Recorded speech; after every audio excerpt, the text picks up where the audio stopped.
be a little bunny in Final Fantasy XIV. I'm pretty sure that's what I picked. You could be little or a bunny. Well, not both. They should add both. They should let you play as a lot of it.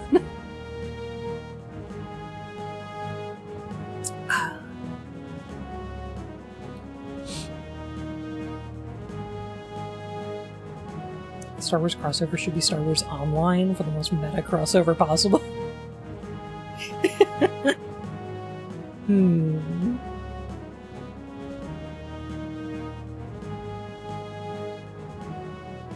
Yeah, what was the MMO? There was Old Republic, and then there was, what was the other one? Galaxies?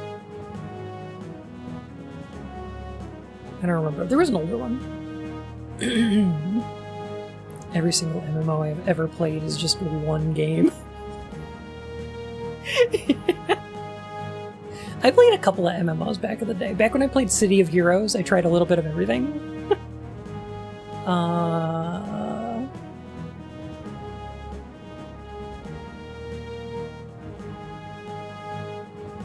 Because they had like, gosh, there was like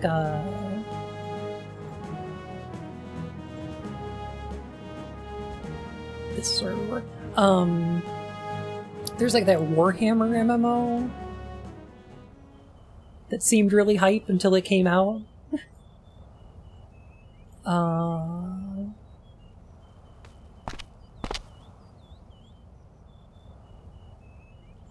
There was one, I think it was called Auto Assault, which was like a sci-fi Mad Max car MMO. There was X Steel, which is like a mecha MMO. There were a bunch of those.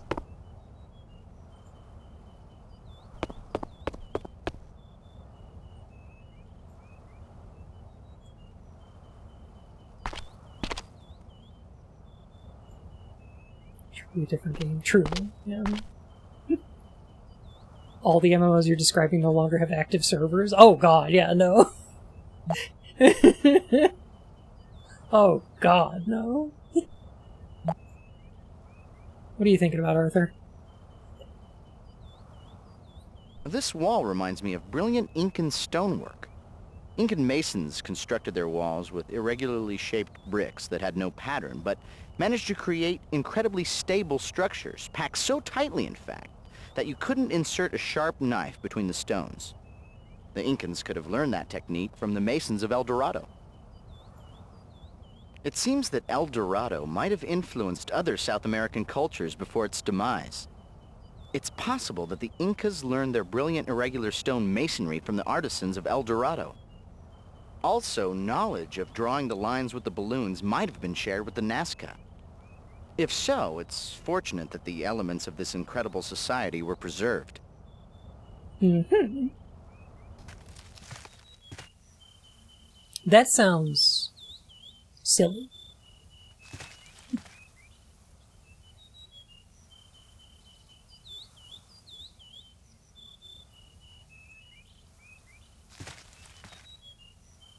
I mean, what Arthur's referring to is a real thing, right? The Incan stonework, where they fit stones together into large structures without using mortar. But, you know, there's quite a few ways to make that happen. None of them are aliens. The face on the pedestal with a toothy grin is a coatl. In mythology, it's a feathered serpent, similar to a dragon. See the cavity in its mouth? Coatl is a South American word for gingivitis. I see.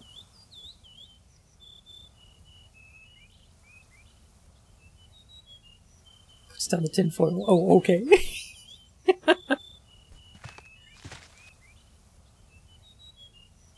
Dare not speak the name Maple Story. Familiar with Maple Story. I never played that one.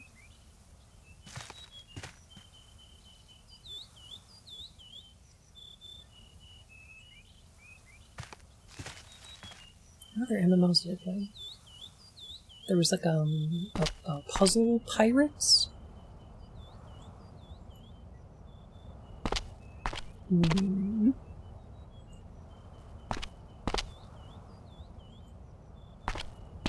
I played a couple of like online MUDs. I don't know if any of those had names though.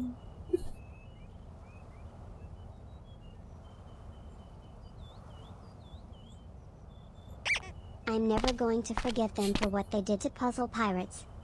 What did they do?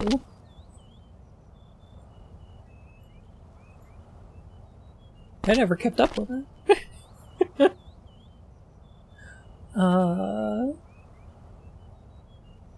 Did the hell out of the bulging roll.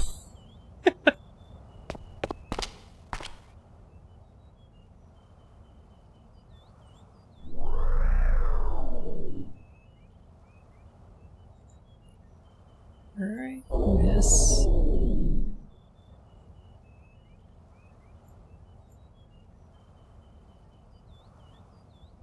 You.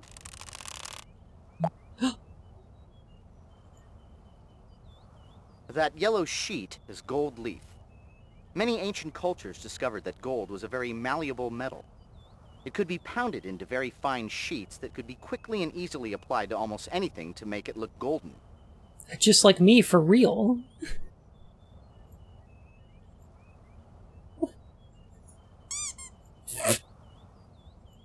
Sorry. Oh, to be pounded into a fine sheet.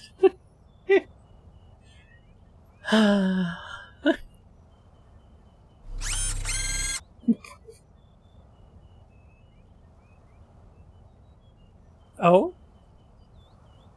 The pictograms surrounding the mural speak of the great story and the first shaman.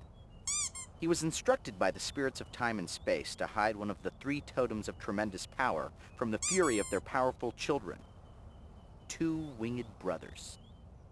To aid him with this task, he called upon the power of the element spirits. They showed him a secret place for the totem. Once the totem was hidden, the shaman bade the spirits to guard it, and they have ever since. Cool. I mean, that sounds like fun. You think Arthur could have completed these missions entirely by himself? Probably not without a body.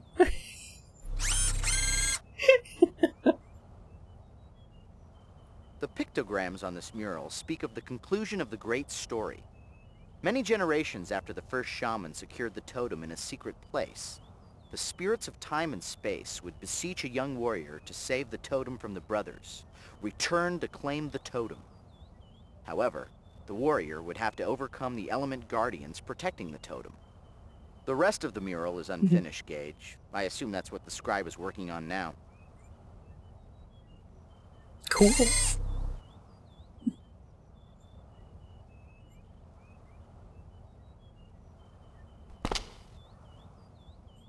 Is it us? Are we the young warrior? Who's there? Ah, a Chael. Well, I suppose I can take a few minutes of rest. What can I do for you, boy? What you doing? What are you working on? Normally, I would be working on my pampas on a beautiful day like this. But today, I have the honor of finishing a story that has not had an ending for many generations. Tell me the story. It is the oldest story known to us. It is a long tale, Chael, and unfortunately, I do not have long to tell it. You see the shaman often. Ask him about the great story when you see him next. Why has the story never been finished? All of the past shamans of our people have seen visions of the story, but the spirits have never revealed the ending. It has been unfinished for generations. But soon, we will know. Enjoy the way they talk. It's directly like when you go to those living history villages. Oh, yeah, totally. I know just what you mean. Pompous? What do you mean? I think you're quite modest. No, no. The Pampas. The vast plains far below the plateaus of our city. All the stories told to me are recorded onto the Pampas. Imagine the sprawling flatlands below us as a great canvas where I draw the histories of the world.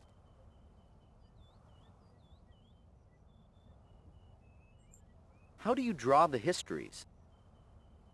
With the help of the aviators and their balloons, I trace symbols and shapes across the face of Tolhopa, the earth.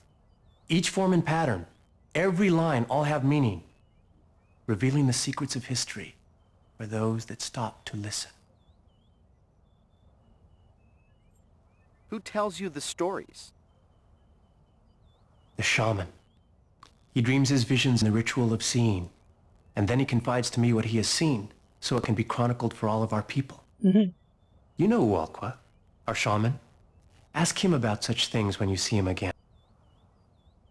All right, bye. Goodbye. Thank you for the visit, Acheo. Okay, I love you. Bye-bye. Thing on the bottom right is staring into my soul. Oh, that's Arthur. Don't worry about it.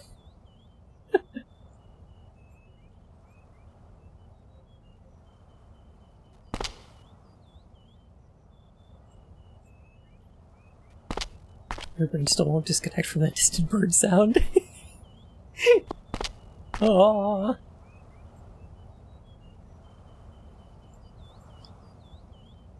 I really like this game, even if it's doing the dumb thing where it's like, all these super advanced ancient cultures who are influenced by aliens. Why was this such a thing?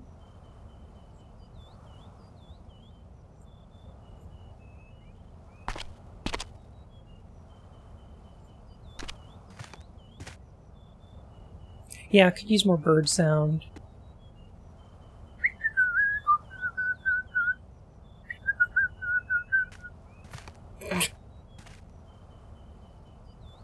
And book fried so many brains. Oh.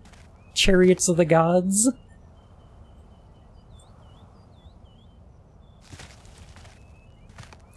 Is at least trying to convey the idea as fantasy. Sorry, Acheo. You cannot visit the shaman today. You should return to your farm. Soon it will be dangerous for you to be here on the Central Mesa. Oh, why not? Sir, why can't I see the shaman? The shaman is inside the aviary, completing long rituals. He is not to be disturbed. Dangerous? How come? There is nothing to worry about, Acheo. As long as you go back home, you will be safe. Enemies are approaching that mean to hurt our people. But the warriors of the wind and flame are ready and will defend our city bravely.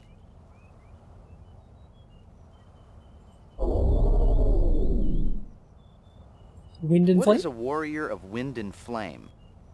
A cloud walker, an aviator. Only the strongest of our people can join the warriors of the wind and flame.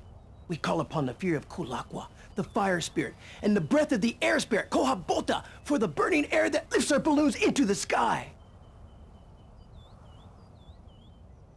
Balloon. Is that your balloon floating at the edge of the cliff? Yes, it is a cloud piercer. My war balloon. When the time comes, I will use it to join my brothers in the air and fight for our city. Well, that sounds cool. Cloud piercer? The name sounds ominous, but I have my own cloud piercer. It's called a smile. Oh. First the clouds are getting pierced, then tattooed, then joining grunge bands, and in the end it all leads to smoking. Well, goodbye, sir. Farewell, Acheo. Remember what I told you.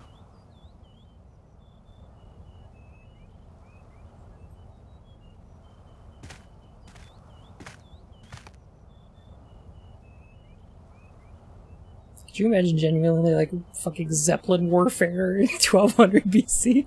Wouldn't that be cool? Oh, it's 524 AD, but like, yeah.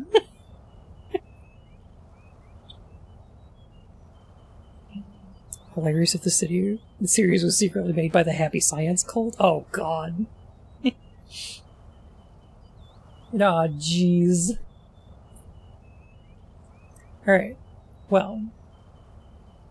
I'm gonna head back to the Mediterranean because I now have some gold. Ah, jeez.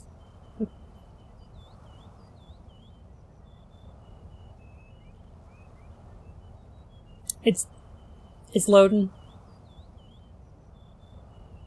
I think it's loading. It's probably loading. I'm not worried about it.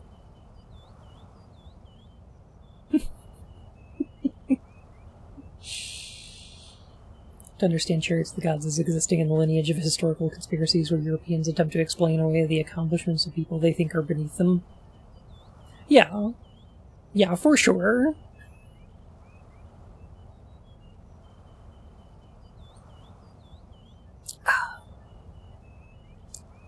It's interesting that it, I guess, was such a part of the 90s. Because, like, between this and, what was the other one? Time Lapse and Drowned God. There's a bunch of these point-and-click games which are like, oh, you know, Ancient Aliens.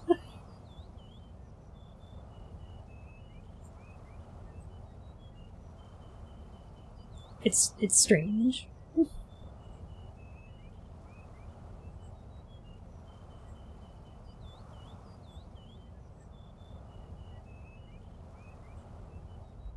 Oh, there we go, okay.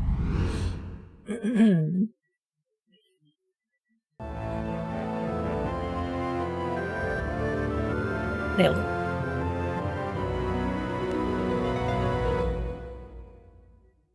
The 90s were super fixated on aliens, not as much in the 2000s. Nah.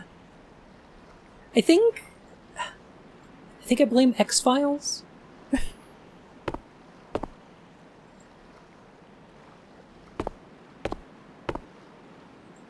Yeah.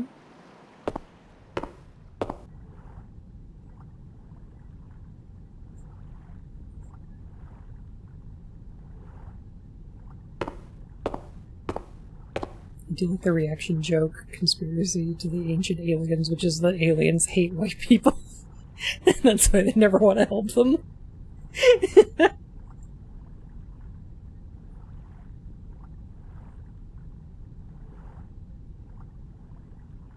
That is pretty good. Oh, Stargate. Yeah, for sure. Tira, you're still here? If you have finished your work, why do you not go? You're not stuck here like me. Listen. Okay, I can take a hint. Go ahead, I'll watch the M4A. Truly? Oh, thank you, Tira. Remember to turn them so that they do not crack. Whee! Oh, he's so happy. Oh my god. Oh, he's gonna be so upset when he learns that I have not turned his pots.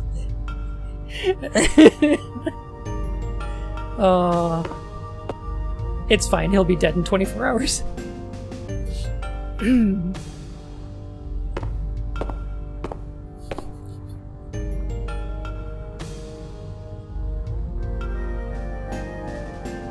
Ooh, I'll borrow these. Alright. Sure was that guy just rubbing my giant pot in the basement. Just rubbing one out. The pot. Rubbing out a pot. That oven looks interesting. Go poke your head inside and see if anything's cooking.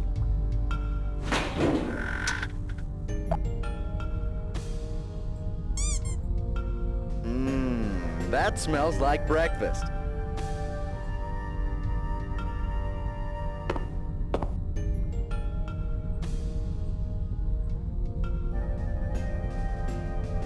Alright, so now we can take our raw clay seal there. And we can take our gold leaf, put it on there. Alright, and now we have made a clay seal with a gold leaf. The pot that big is definitely cracking in the kiln.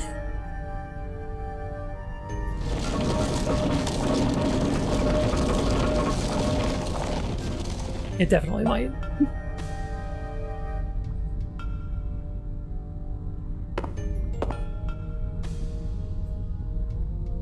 And then we'll just take that. Is that magma down there? Great work, Gage. It came out nicely. This should get us by the guard. You know, I bet we could make a fortune selling these to Atlantean college kids. Spin. Is it lava or is it magma? I don't remember. It's magma when it's in the earth and it's lava when it comes out, right?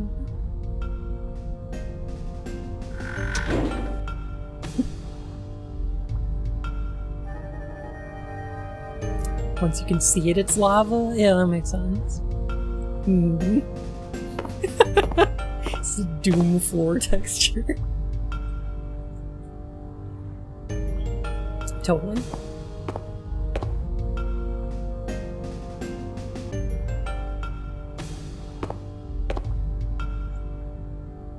Oh, we can go this way. Alright, what's out here then? Looks like the potter already left with his own boat to the festival.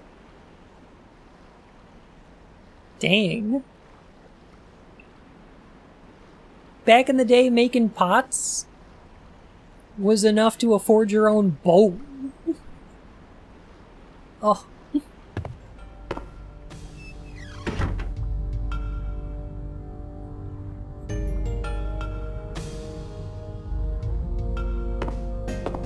I'm trying to figure out how to make quick, tiny 360 3D images like this. Trickier than I thought.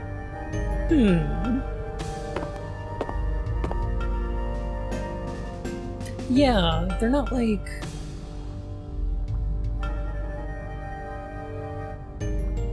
I don't think they're just circular environments. Like, that's probably one way to do it, right? You animate a transition between 2 points, and then put the player inside an orb, and have the inside of it be a 3D environment like this, but there's a little... No, there isn't really a parallax to it, so that's probably how it's done. These days you gotta do something really impressive to own a boat. Like sell houses you don't own to people if you don't know. Yeah.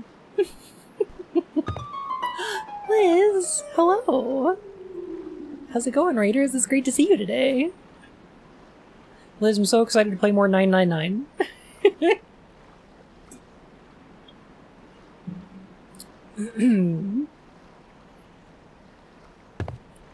Journeyman 3 murdered by the Mist 3 team. Alright. Now I've got a gold seal.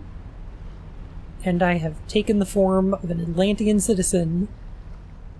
So I should be able to get to the temple now. What is your destination, huh? The Probably. temple. I can take you there for 10 dramoy. He's so charming!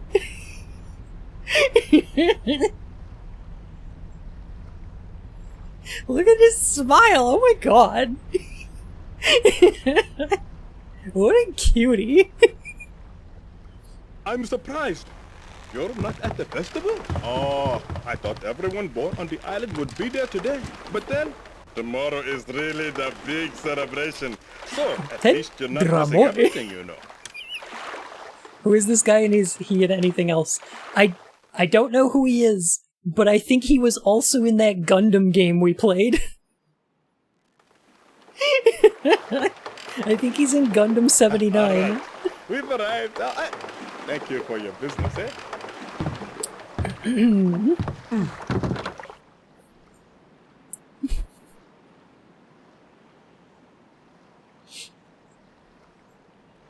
Amazing.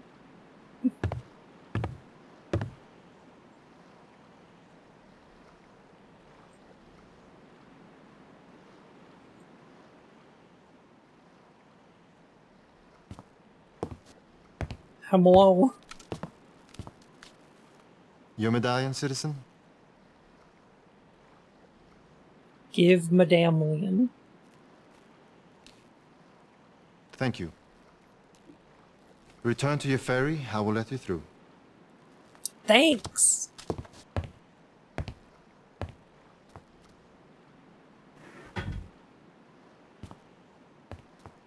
Eh is such a banger expression. Americans should start saying eh.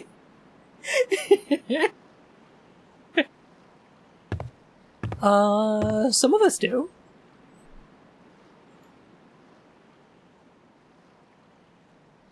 Okay, the lock is draining. Let's go now. If you're close enough to Canada, or if you're like, I think Bostonian?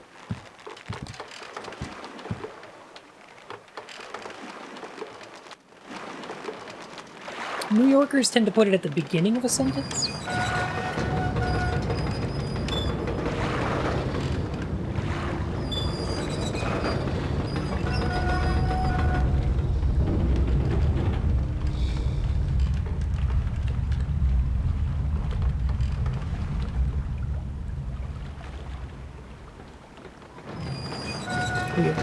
Yeah, here in the Midwest we got...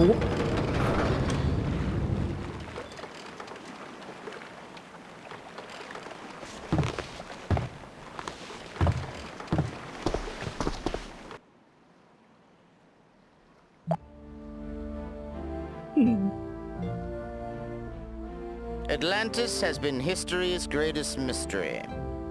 There have been hundreds of theories throughout time, placing the resting place of the lost continent at the Mediterranean, the Arctic, Central Asia, South America, San Leandro, Winnemucca, north of the Pecos, Lake Titicaca, Sama, Fido.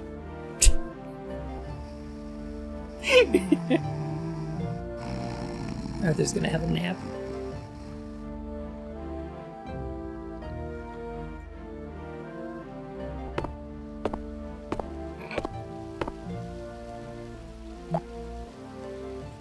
Think they have dollar slot machines here?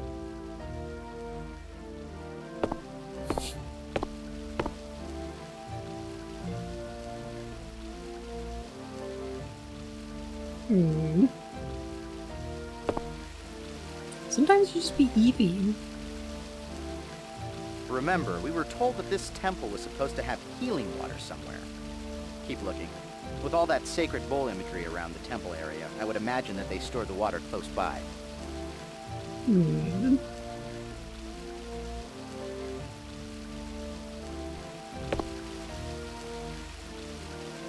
interested in the idea that they said they used the windmills in order to create a series of locks so that they could drain the water out from areas and make more irrigable land. But, like,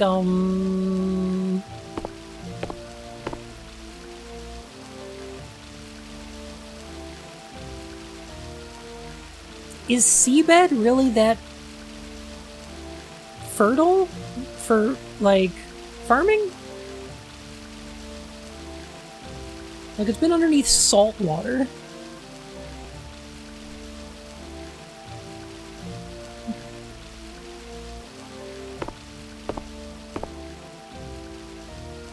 It can be? Alright. Interesting. Condition the absolute hell out of it, I'd imagine. I would think so.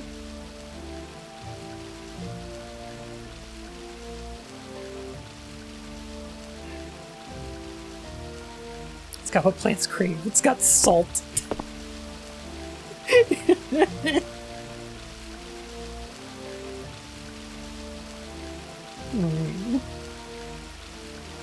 remember what the windmill keeper told us? He said that seawater always pours down into the temple and that the water powers some clockwork device. This must be that flow of water. Okay. So we gotta find... I don't think I got what I need. There's no highway, we have plenty of farmland. And we're under the Great Lakes a few millennia ago. Yeah, that makes sense. But like... that was a long time ago. Wouldn't seawater also be terrible for clockwork devices? I would think so. Where can I take you now? Oh, he doesn't look like he wants to be here. The dock.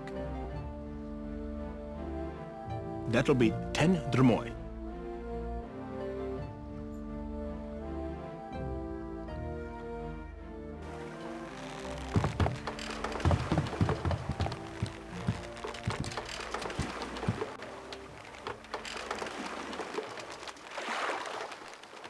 Bronze is probably a better choice. Probably more common, too.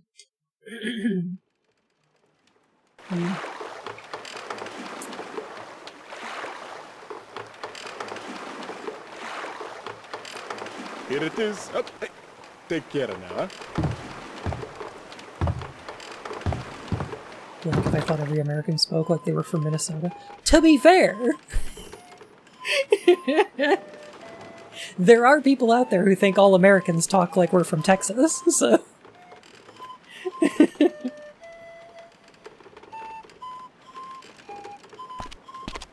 Not beyond the realm of possibility.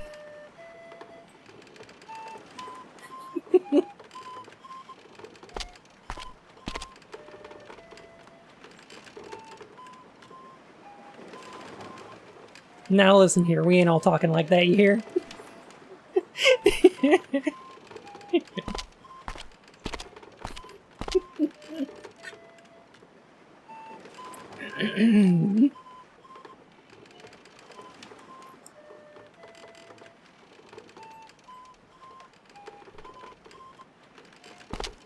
Now I want a Texan Banui. There is one. Her name is Bunny Rabbit, and she's from Sonic the Hedgehog.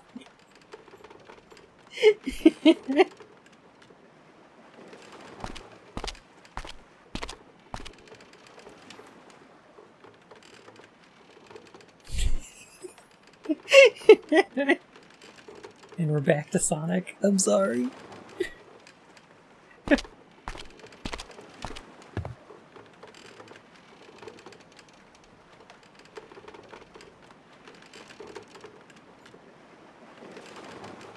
It was my first furry crush. Aww, that is cute.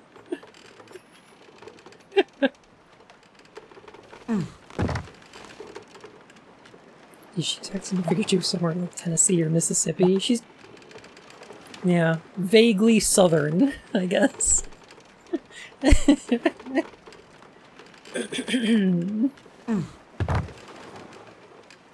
Unclear.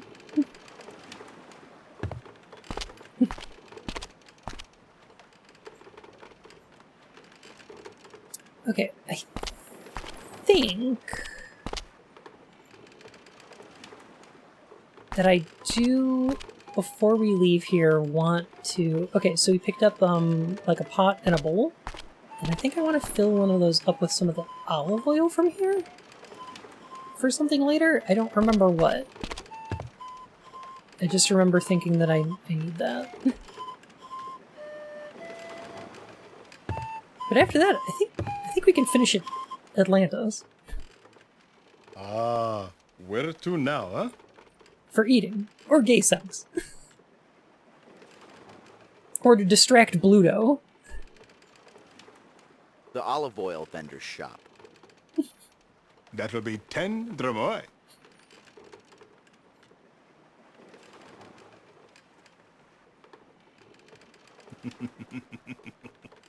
I what kind of accent they'd give Bunny in a Japanese dub.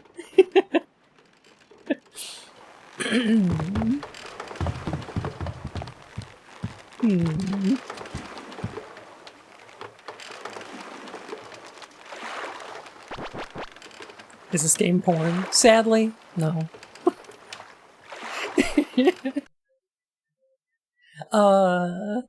I had a similar question though, Zach, about I don't know if y'all remember this, but a while back. Be careful getting out of the boat. Like I think mid 2000s, they did a there was a Japanese version of Powerpuff Girls called Powerpuff Girls Z. And I watched a bunch of episodes of it because I was fascinated by the idea of like, how do you translate these? How do you translate this American concept into an anime, right? Because it's like an anime inspired concept.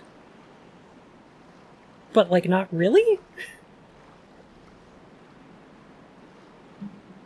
The magical girl version? Right. So there's a couple things that like were pretty different. Like the idea of the girls was actually like, oh, they're magical girls who transform into the Powerpuff Girls. They're like regular girls at school and then they transform into superheroes. So like that's a pretty drastic difference in the concept, right? There's also like him looks almost exactly the same, which is great, but has a totally different origin story in that in America, him does not have an origin story. He's just him. But in the Japanese version, he's some kind of like ancient, like Oni who is imprisoned in a box that is sealed with a bunch of talismans, and he gets released. And like, that's alright. That's fine for a concept. That's okay. One of my favorite things is Princess Morbucks. Is like the rich girl in class whose daddy buys her everything and tries to become a superhero by, buying a robot suit and then turns into a villain, right? And I'm happy to report, I'm happy to tell you that Princess is the exact same fucking character in Japanese. She's exactly what you think she would be. She's exactly the same, except she does the princess laugh. She does the woo-hoo-hoo-hoo-hoo. Other than that, exactly the fucking same. It's very good.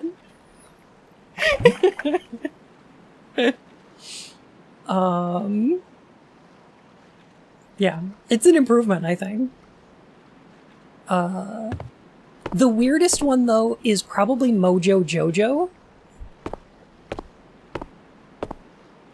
Because the strange thing about Mojo Jojo is that as a joke, he doesn't work in Japanese. Like, his gimmick in English does not work.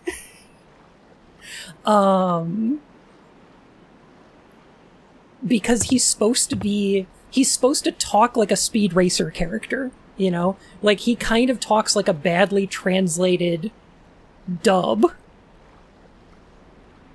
of a Japanese villain. And that just doesn't... There's no way to make that work. Like, as a joke or a concept. So instead, the Japanese version, in Powerpuff Girls Z, he... has sort of a... give him a bad American accent. You'd think there's bad Japanese dubs too, maybe? Probably, but I don't I don't know if they have the same connotation that they would in English. Like, I don't think it's a one-to-one there. Isaltron? Thank you so much for the follow, my friend Whiskers. So what they did was, they lean a little bit more into him being a monkey, and they're like, oh, well, he loves banana, and he talks a little more, like, kind of simple and sort of monkey-ish, and then they add a bunch of Jojo to all of his dialogue. So he has a weird impediment where he says Jojo at the end of like sentences and stuff, and it's like, that's fine. That's okay, I guess. There is an episode where he starts dating Miss Keen. And the Powerpuff Girls think it's like an evil plot. It's not.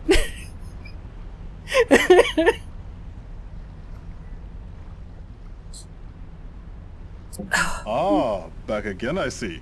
Where to this time?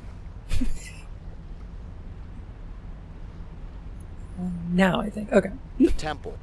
I can take you there for 10 dromoi. Dang, Miss Keen, get a girl. I know, right? Yeah, they did have the Gangrene Gang.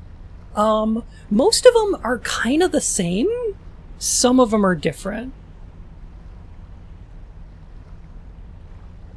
How thick is Japanese Miss Keen? I remember her being pretty thick.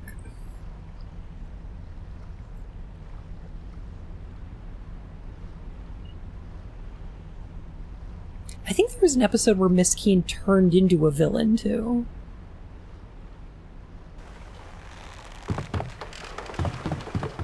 Did she become Sedusa? The one with the, like, tentacle hair stuff?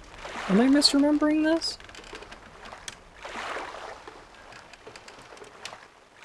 There was something like that.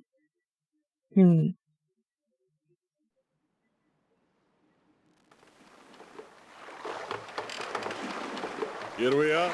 Oh, watch your step now, huh? I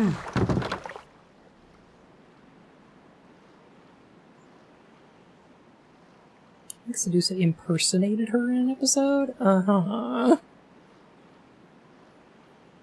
I forget if they made Snake a girl in Japanese. I think that's correct. I think they did.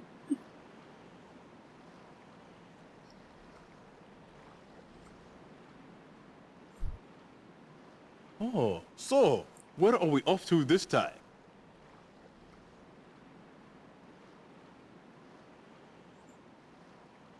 Goodbye. Okay, so I do have Well, to... Okay. you know where to find me, eh?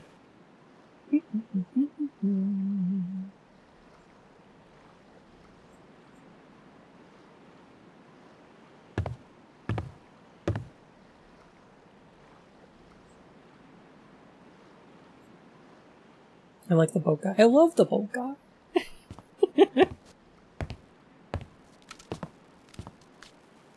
Your medallion, citizen? Is Miss Keen the one with red hair? No, I think that's Cerebellum. I think you're thinking of Cerebellum. Thank you. Return to your ferry. I will let you through.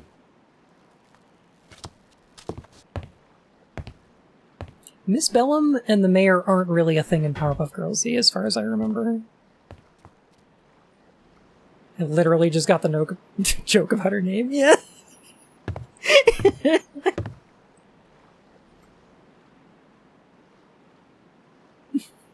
Okay, the lock is draining. Let's go now. Snake is male in Powerpuff Girls Z, except in the English dub. Fascinating. That's weird, because I watched it subbed. Huh.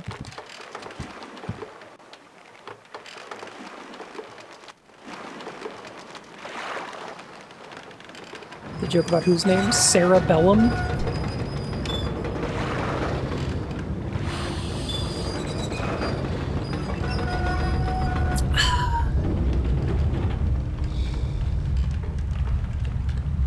Yeah.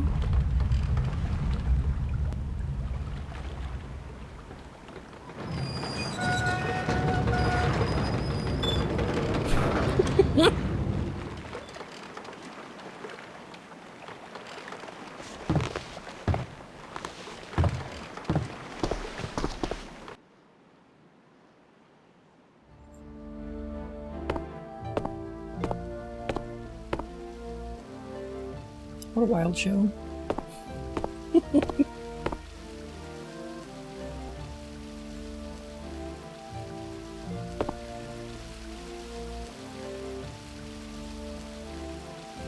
Because she's the brains of the city. That makes sense. I feel like they were doing a, Mayor Manx and, Callie Briggs kind of thing. You know, the SWAT cats.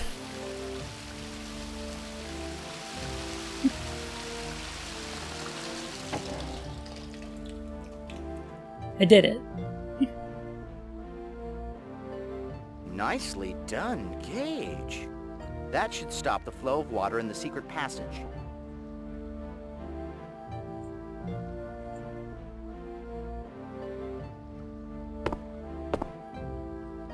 This feels like the sort of game I would have played at the time, but I can't find any screenshots or details that seem familiar.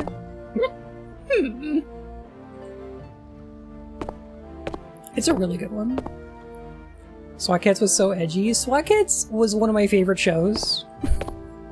Ever. I think one of the reasons is it's just got the best rogues gallery. Where can I take you now? The windmill. That'll be 10 drmoy. Callie Briggs was my first big furry crush. Callie Briggs is worth crushing on.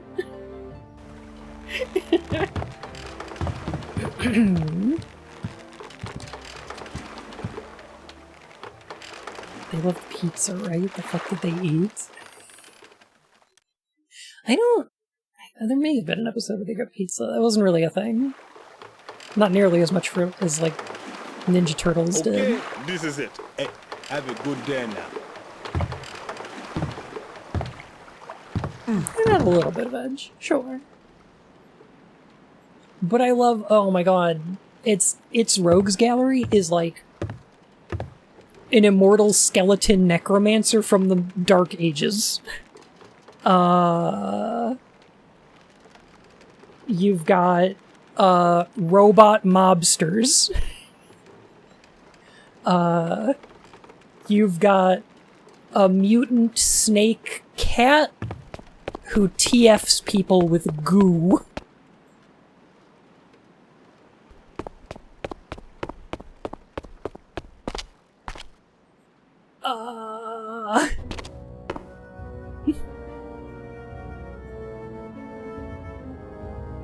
The time-traveling wizard named Past Master. Yeah. It's fucking awesome. He's a necromancer who uses a watch as his weapon. TF people with goo or into goo?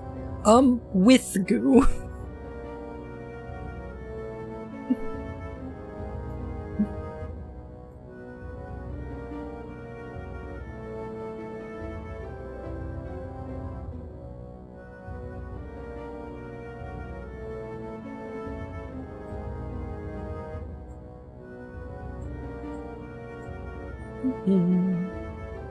What do they TF people into then? Mutants. Monsters.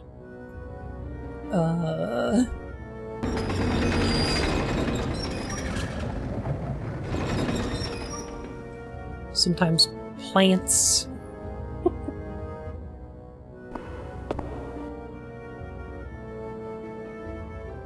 Nice work, Gage. Now that we've dammed that river, we can get into the secret passage. After you. Whee! Did you mean Gage, meowsters? any seconds are gonna turn that water back on and, well, to cut to the chase, this suit can only be dry cleaned.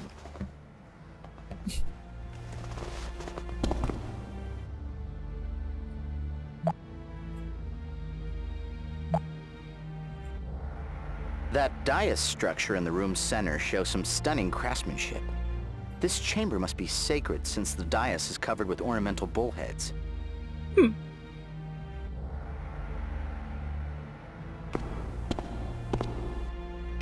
Damn that river.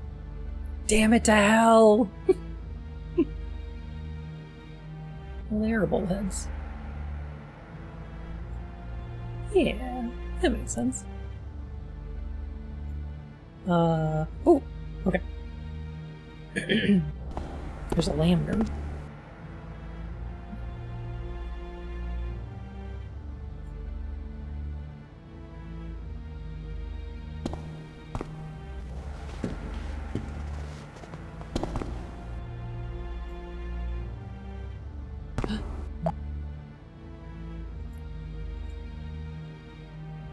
If you ask me, and I suppose you just did, the mural is depicting the ceremony that the olive oil woman spoke of. She told us that the Gaelic floats up on a column of water and imbues the water with healing properties during the initiation rite for the Templars. The pyramid object in the mural might be the Gaelic. It's the Triforce.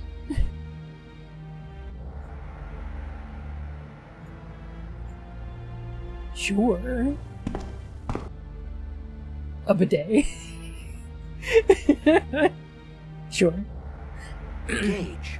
The writing on this mural is a variant of Linear A, one of the oldest known ancient Earth languages.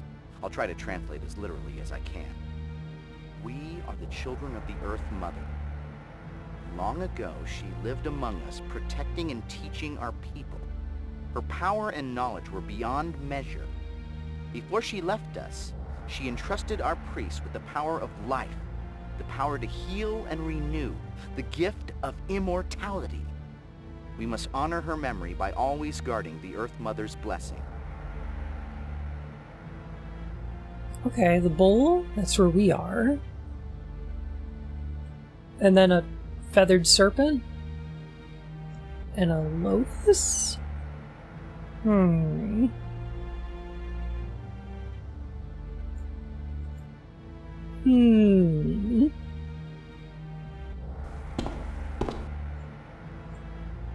Oh.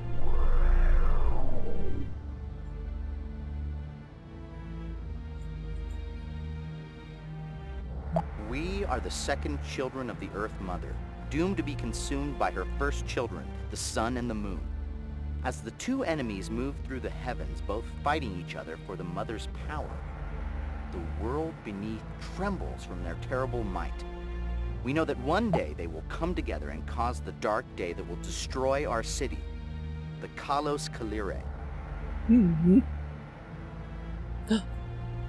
And the Labrys? Lesbian?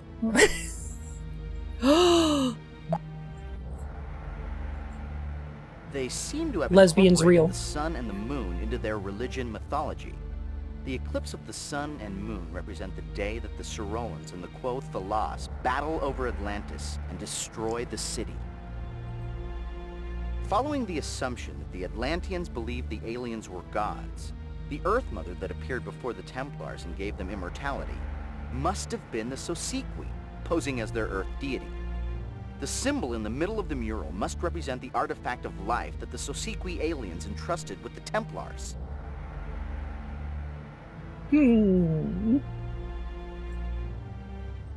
Lesbos. Who are you? Why are you here a day early? No, this was not the plan. Go back. Tell them I will deal only with Padros. Who? Either he's one of those trendy young Elliot Sinclair impersonators, or Saros is Elliot Sinclair. From the looks of his outfit, I'd say he's an important guy around here. Something about being a Templar allowed him to live until your time. Thousands of years later. Think it's something in the tap water? Yeah, actually.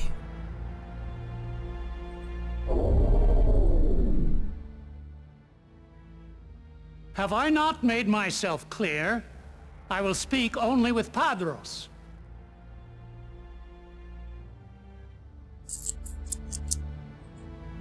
He's waiting for Padros, the beggar. Use that, guys. Oh, okay, right. That guy. Padros. I'm glad to see they agreed to send you. You know, seeing you again brings back the good times we had during initiate training. That is until... Well, I wish I'd had the courage back then to stand with you instead of biting my tongue and grudgingly accepting the Templars' insular views. Mm-hmm. I was a coward. I'm sorry about that time in Templar school when they put your hand in warm water while you were sleeping. I always regretted not speaking up. Yes, their views were very, insular. Yes. And you were absolutely right. The Gaelith does not belong to the Templars. It was meant for everyone. What right do they have to determine who should or shouldn't receive its healing grace?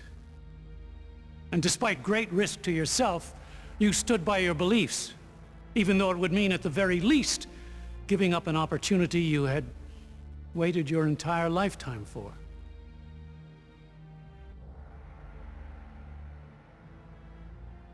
A Gaelith, yeah. Opportunity? The opportunity to commune with the Gaelith. To find out if you were worthy of its most precious gift. Eternal life. But now you shall have your chance. I will not stand in your way. I hereby renounce my title of Guardian Templar. I haven't the stomach for it. But before I go, you will need this. It will no longer serve me.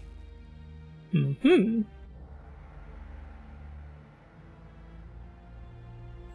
What you gonna do now? When I became a Templar initiate, I truly believed the Order was my life's calling. But I now realize that I cannot do the world a service by sequestering the Gaelith from those in need. I have been given a gift, and it's time I use it. I renounce others, Jesus Christ. Share with them the teachings of the Earth Mother. Her blessings were meant for all. Your courage has helped me to see this. He's a loser little titty baby. On my own to find my way. Good luck, my friend.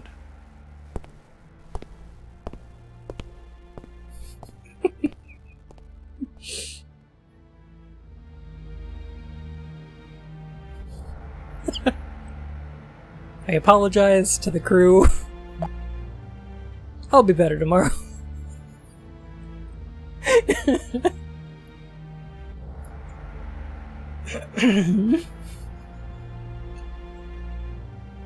That's not exactly a Casio, but it looks like some form of mechanism that tracks the passage of time.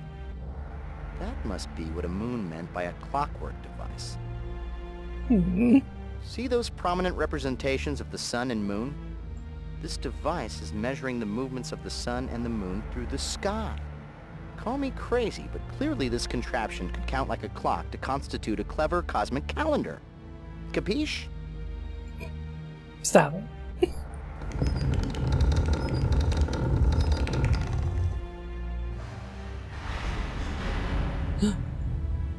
Well, that did something. Every clock needs some sort of stored energy to keep accurate time. Now, I don't see a giant rodent treadmill, so I'd say this calendar clock is powered by measured volumes of water.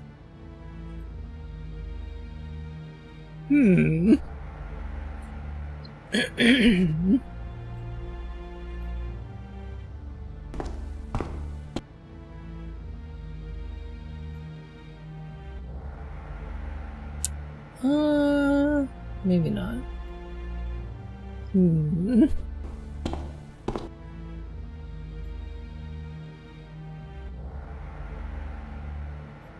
Well, No, we've got an eclipse here. We're missing something. To put it metaphorically, we've set the alarm clock to the right time, but the alarm clock isn't going off. What did we forget? I think I got it. Okay. Daddy Shark. Nom nom nom nom nom.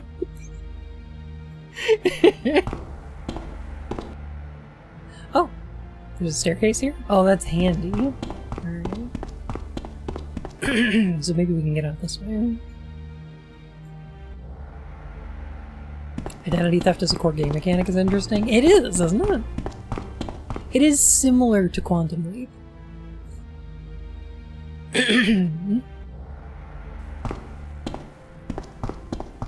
Okay, thank goodness they don't make me go all the way around.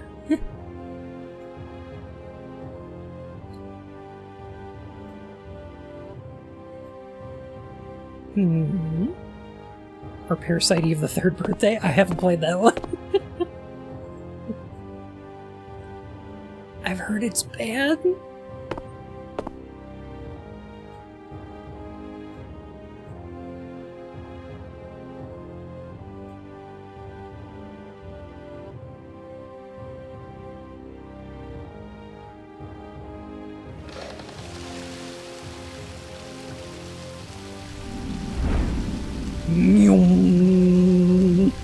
We've activated the bidet.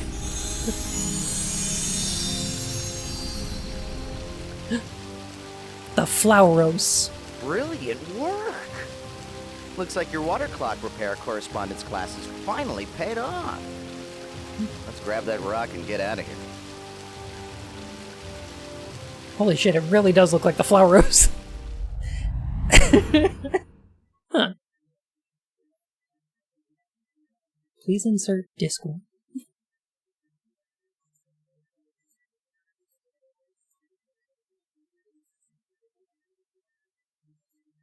Yoink. I can feel Sosikwi energy flowing from you. Show me what you have found. This object was sheltered in one of the temples. Could it be the legacy? Yes, this is a relic of the Elders. It bears the mark. The other inscriptions are very complex. I will attempt to translate, but my knowledge of Sosikwi is limited. We discovered long ago that several old Earth languages were actually primitive dialects of Sosikwi. This is only a part of the true legacy. The inscriptions speak of 3 vessels piously guarded that hold the powers of the legacy. This is only one, but gosh, I love this design. Given us hope. Did you find objects like this Hear in me the out. other 2 temples? No, I haven't searched them completely yet. I briefed the World Senate on what's been going on. They lifted the suspension and have given us full sanction to search for the legacy. You must understand, Ambassador Yosala. TSA protocol requires that only agents stay in the command room. I understand, Commissioner Baldwin. If you need our assistance, you need but to ask. I will devote all my energies to slowing the advance of the Quotha. This alien is very reboot. A little bit, yeah. I want you to pull over every molecule of this thing and run these inscriptions to our language database. We need information. I'm gonna need someone knowledgeable to help me analyze this. Not to question your judgment, sir, but you just kicked that someone out. I need to know who I can count on in a crisis. The only people I can fully trust are my agents. Bring Michelle back. What are you, She's an racist? expert linguist and historian. Agent 3? She's a criminal, what's worse, a traitor. She captured and imprisoned you, remember? No, I don't. That memory was erased. But she did give herself up to give us this chance. Put her under house arrest. Do whatever you have to do, but bring her back. We need her. I can't do this alone. Very well. We must stop Dr. Wiley. But if she slips up once, she's history. I think she might surprise you. I'll be back when I find another of the artifacts. You should know. The Cathalis have entered Symbiotry space. They are ignoring all other planets and continuing towards Earth. It is doubtful the Symbiotry defenses will slow them. Time is now our enemy.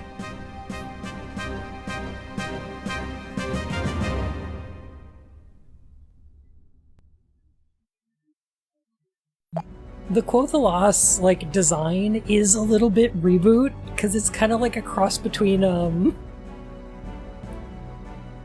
like, the facial structure is a little bit Megabyte, and then, like, the organic nature of them is a little bit, like, what's his name? Talon? Webmaster Talon?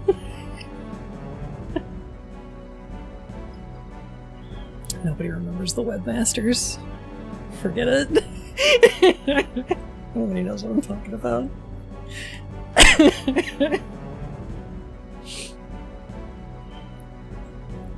Now I'm sure you're the only employee here. You're like a night watchman named Pops who comes around once in a while with a big ring of keys to make sure all the shiny metal things here still beep and look pretty.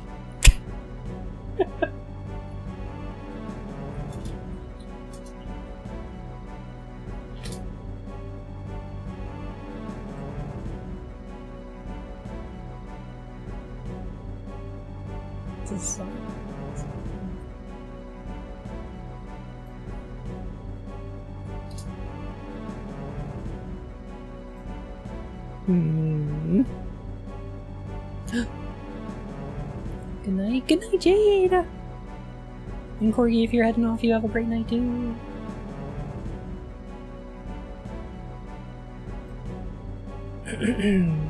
Sorry, Codemaster Talon.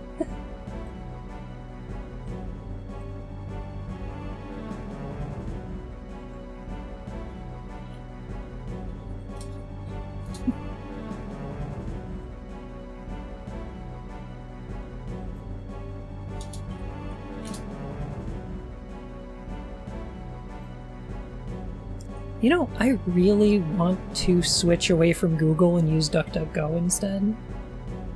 I have been trying to, because they let you get rid of, like, the AI search results, which I think is awesome. However, their search doesn't fucking work. If I type in a specific thing, it just doesn't find it. I'm like, what is going on? Anyway, this is the guy I'm thinking of. This is Codemaster Talon from Reboot. You see what I mean? he's in one episode of the show. And then they barely mention the Codemasters ever again. There's two of them. There's Talon and there's Old Man Pearson. And they never mention him again after that episode in season fucking 1. Even though it seems like, maybe they should bring them back. They seem like they would be important. But okay. Sick design to only appear in one episode? I know.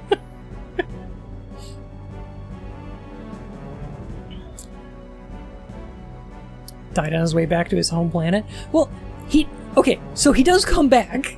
Okay, the Codemasters do come up again in the comic, yeah? Where they play a really important role. But, like, the comic is kind of a stand-in for the ending of Reboot. Like, it explains where Hexadecimal and Megabyte come from, explains what happens to, like, Enzo and Dot's dad. Like, the Codemasters come back. I think we get more information about what happens with Turbo. Like... Stupid all the time as a kid. Yeah, me too.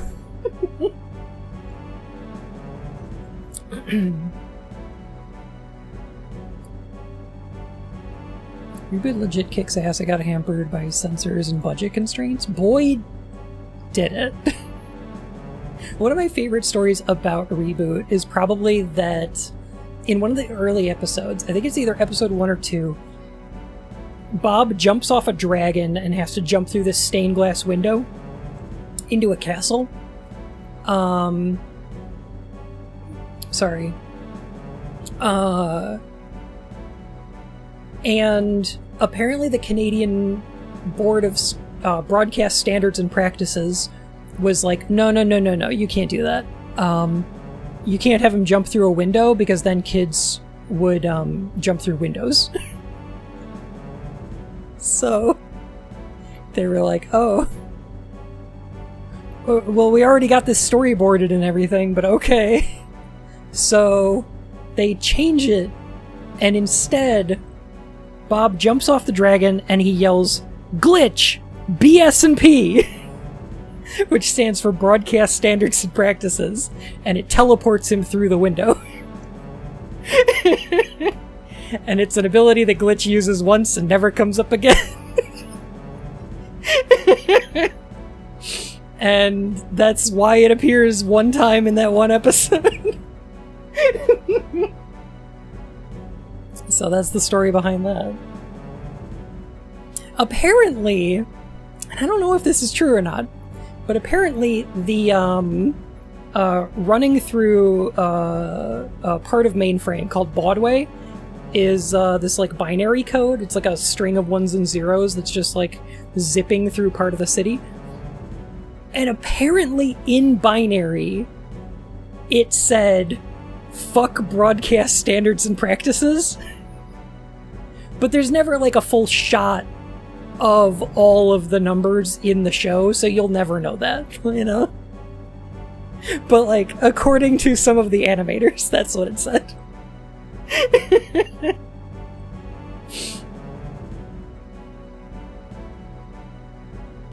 Why do censors for cartoons think children are incredibly stupid? I don't... To be fair to them, children are incredibly stupid.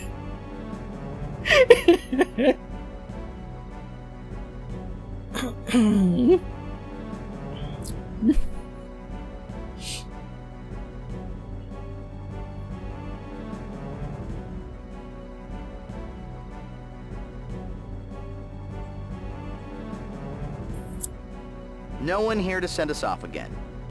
It's not like I'm asking for a big goodbye party or anything, but a little appreciation would be nice. We're risking our necks here. Yeah. What? You got a get back soon card from Agent 3? Well, whoop-de-doo, Mr. Popular. I think of children's TV shows today, I get kind of sad. I've heard good things about some of them.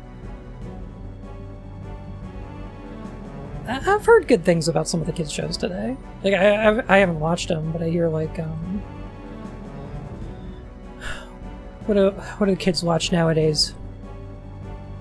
OK Go? Is that one of them?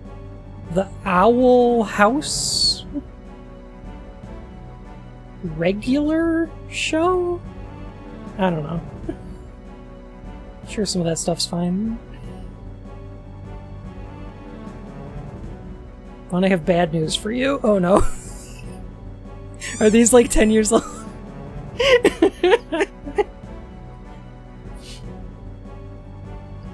Everyone who's grown up with those is out of high school. Oh shit. Oh god. Cool.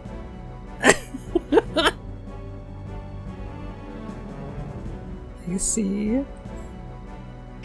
Children are Schrodinger's cat, where they are simultaneously dumb or way smarter than you give them credit for, and the only way to know is to talk to them like a person. Yeah.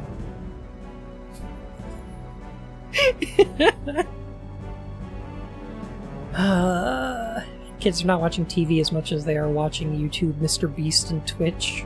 Ugh. Ew. Ew, watching Twitch. Imagine. Like that's a substitute for entertainment these days? Ugh.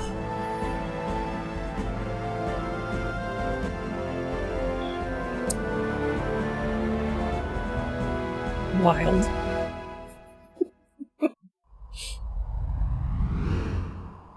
There's the Tibetan monastery we saw spilled all over the ravine. I have to say, it looks much better erect than wrecked. What does that mean, earlier?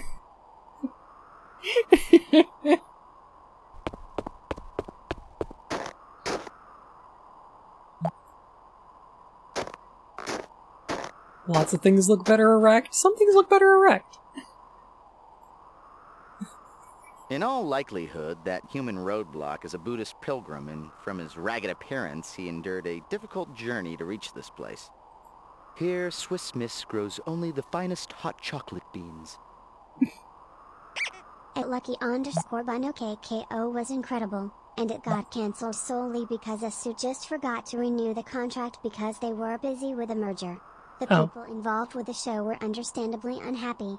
Yeah, that makes sense. He knows his erections. That white lawn ornament beside the path is called a chorten. It's a sacred monument that marks a path to a holy place. According to religious lore, sacred items or the remains of holy people are placed within them. Interesting. Huh. I'm willing to believe that's true.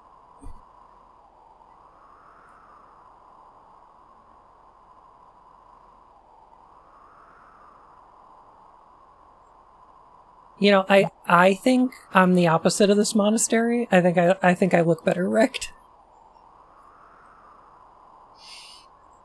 Come to think of it, that temple building across the ravine looks as if it was built in the shape of a giant chorten.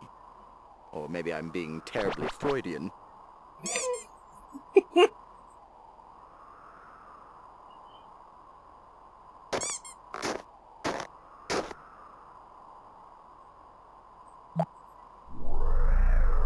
I'm just gonna borrow your form. Bun be like, The pilgrim kids seems today are too overwhelmed busy with playing their reverence. Pong machines. Maybe he saw you coming and thinks that you're the great chameleon god, descended from the heavens. Tell him that you demand a large sacrifice of bugs and insects.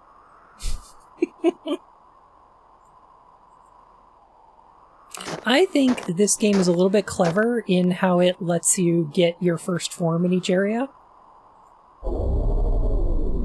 Because, like, otherwise we wouldn't be able to talk to anybody if we didn't have, like, a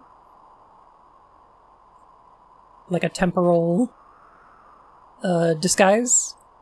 And in Atlantis, that's like a blind beggar. In El Dorado, that's a, like, sleeping kid. And here it's like a praying monk. And I just think that's cool.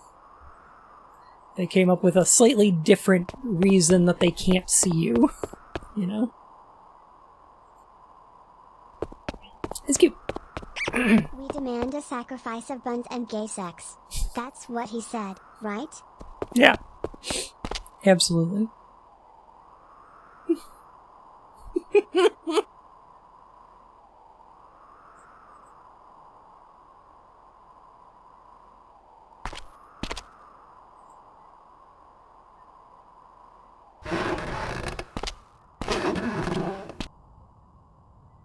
Man, for some reason, all this talk about kids shows has me really sad that we're not going to get a sequel to Hypnospace Outlaw. Squishers are really cool. Squishers are so much fun. Sigh.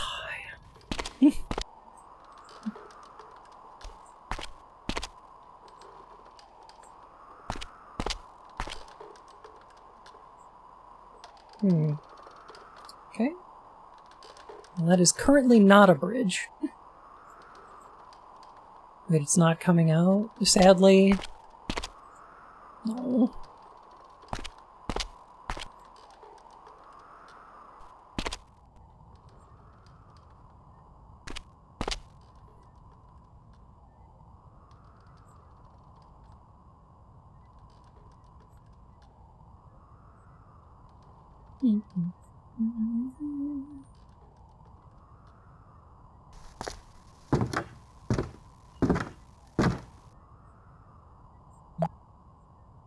Whoa! Hello? This man is a rectangle with a taco on top. From his uniform and square shoulders, I would guess that guard is a warrior monk known as a Dob-Dob. The guard's so nice, they named him twice. For protection, Tibetan monasteries allowed Dob-Dobs to practice the arts of war. Think of him as a monk with an attitude. And that attitude is, I don't like you very much. Gage, wouldn't it be funny if you asked him for his staff and he said with a straight face, "Never, infidel, you'll have to pry it from my cold, dead fingers." Oh. Cause we got... Oh. Cause we picked up the staff. Morbid. Arthur. Very morbid. Greetings, stranger. Do you wish to cross the bridge? Is this guy... Is he Zuko? Yes. You must give the offering of the initiate before you can cross the bridge and enter Shangri-La. What kind of offering are you talking about? It has always been a tradition for an aspirant seeking induction into our order to give a silk scarf before crossing the bridge. I think I have one of those, actually.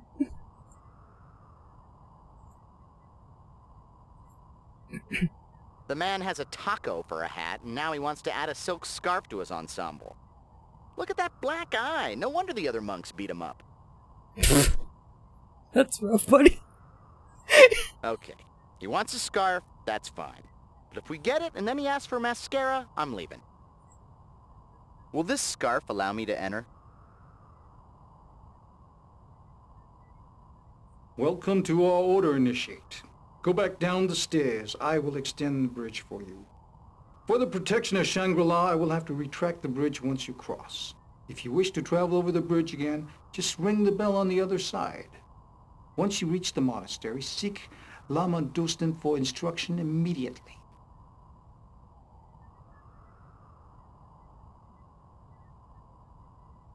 Sure was the 90s.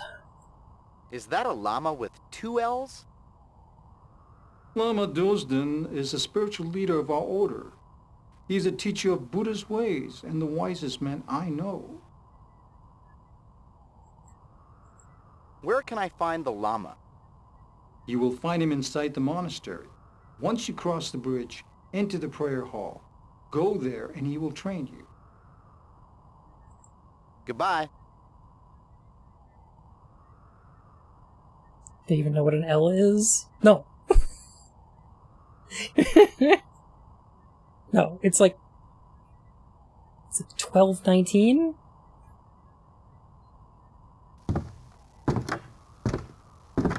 I don't think there's a standardized English spelling for the word llama.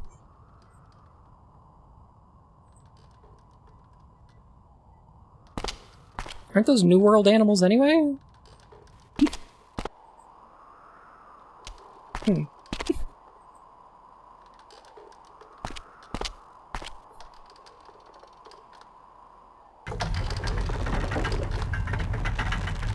Humphreys.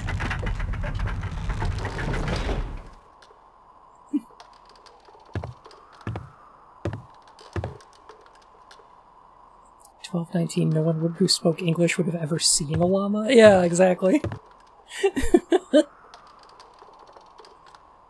don't think there's a standardized English spelling period. Yeah. They're still using F's instead of S's. Crazy.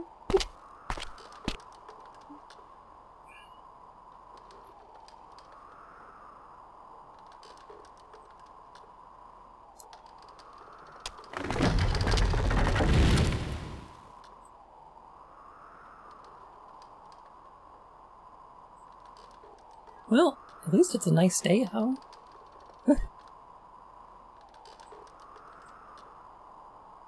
All my animals are a few thousand miles of ocean away.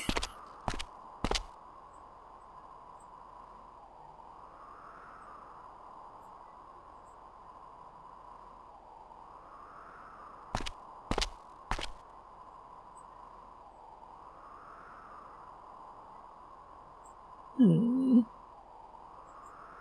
Mm-hmm. Uh-huh. We used to have llamas in America? Did we? You mean like North America? Because, like, of course there's llamas in America. Kind of where they're from.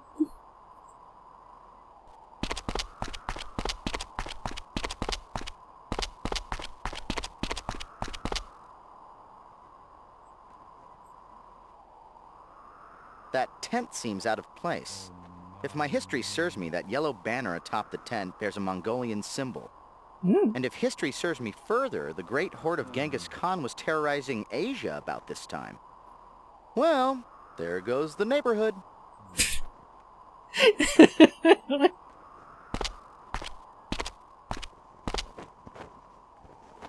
Alright, Arthur, that's kind of funny, though.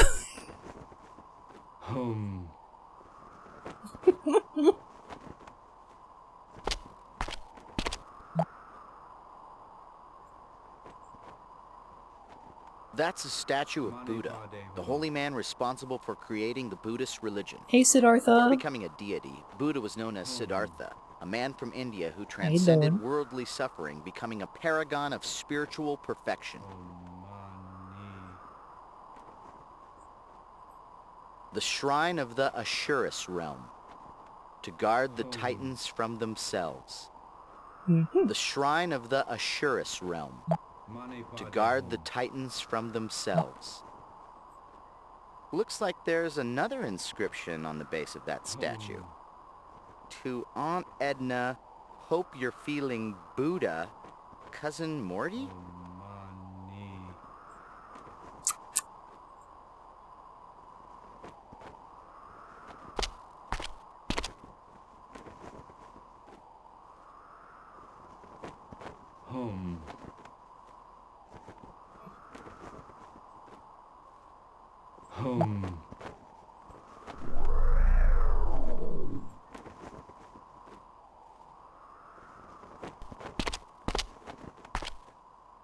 Oh, but when I do it, it's dissociating. I see how it is.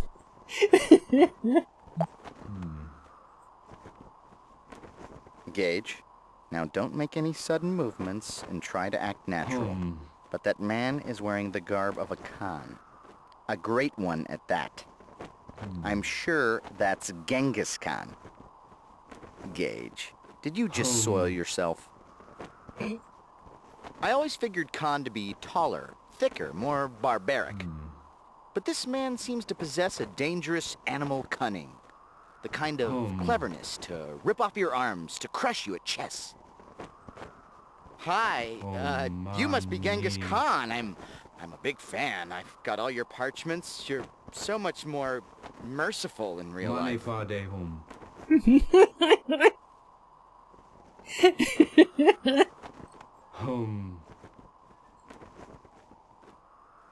What are you doing here, you audacious fool?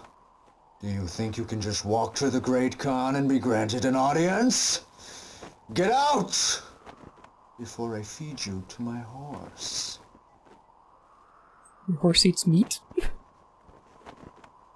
Oh.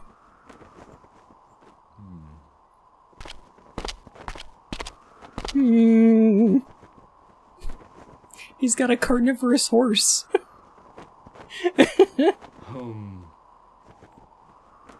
You know, one thing I think I really like about this game is that it doesn't portray these, like, ancient societies. Like, it's making up these ancient cultures, right? Like, they're based on real things, but, like, it's basically making them up. But it's not presenting any of them necessarily as, like, monocultures.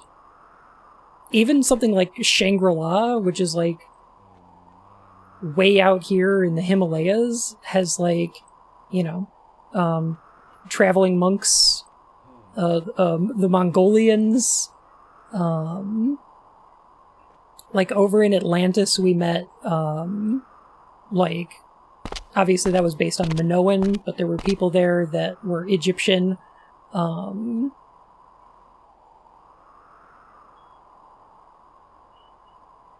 I think some of them were Greek. But yeah, it's important to kind of recognize that all of these ancient cultures aren't necessarily homogenous. They're all in conversation with all of the other cultures around them.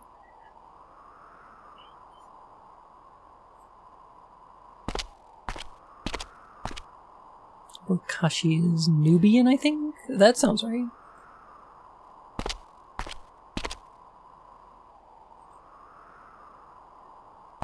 But yeah, all these people would have had, like, immigration and emigration. They would have had, you know, trade.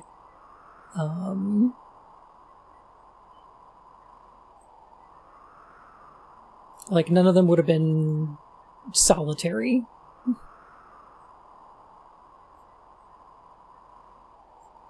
And not just, oh, they were so advanced that all the other cultures copied them. But, like,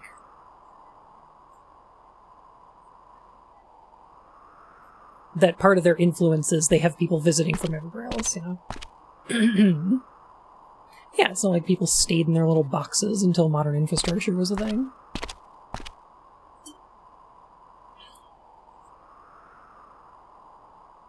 But sometimes that's kind of how it's portrayed, you know?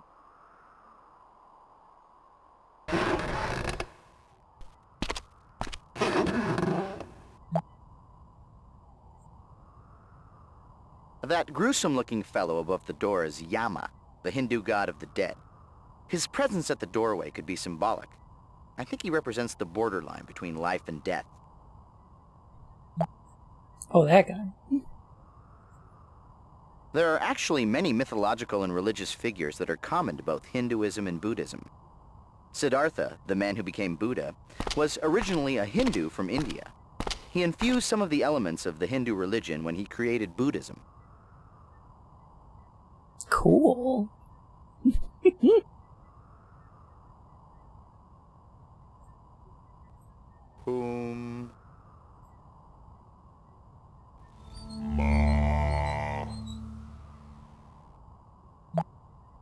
Uh-huh.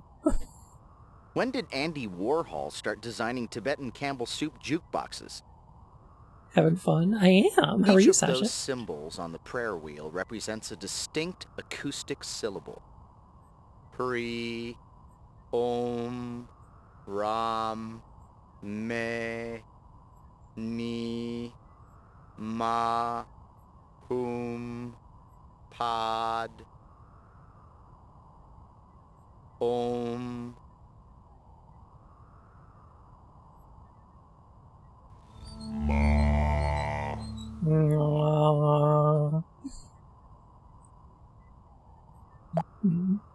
Oh. Look, another Buddha statue. But that one is a different color. I wonder if there are any other colored statues around here. Maybe the ever-elusive fuchsia Buddha? I want the knife, please. The shrine of the god's realm. To awaken the vein with the music of the jewel. Often stuff said in the South. Everyone has the exact same Southern accent. But the Southerner who was talking about this pointed out that this almost never a thing. Even in the same region, nothing but locals, there's variation in accents. Absolutely, yeah. The solution to this puzzle is seared into my brain. Mine too. I think it's Om Mani Padme Hum. Right? Om. Oh, come on. Me. Ni.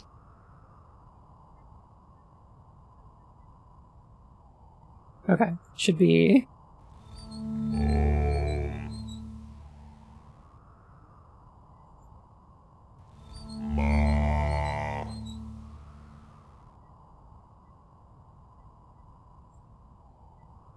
Ni.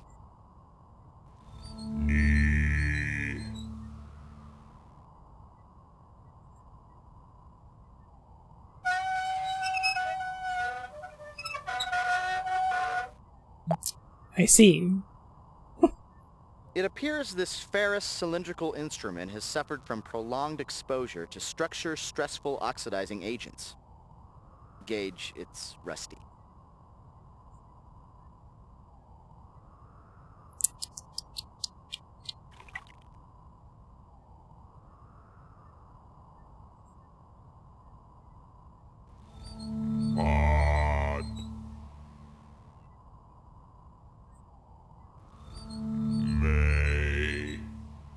Mm-hmm.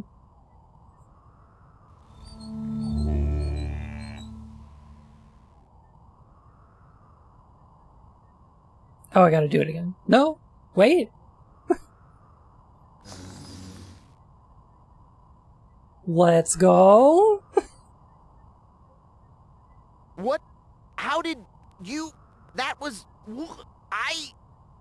Gage, have you been reading the strategy guide again?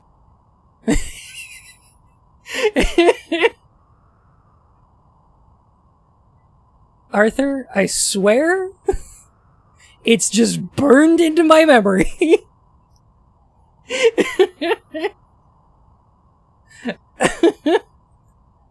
It appears this ferrous cylindrical instrument has suffered from prolonged exposure to structure-stressful oxidizing agents. Gage, it's rusty.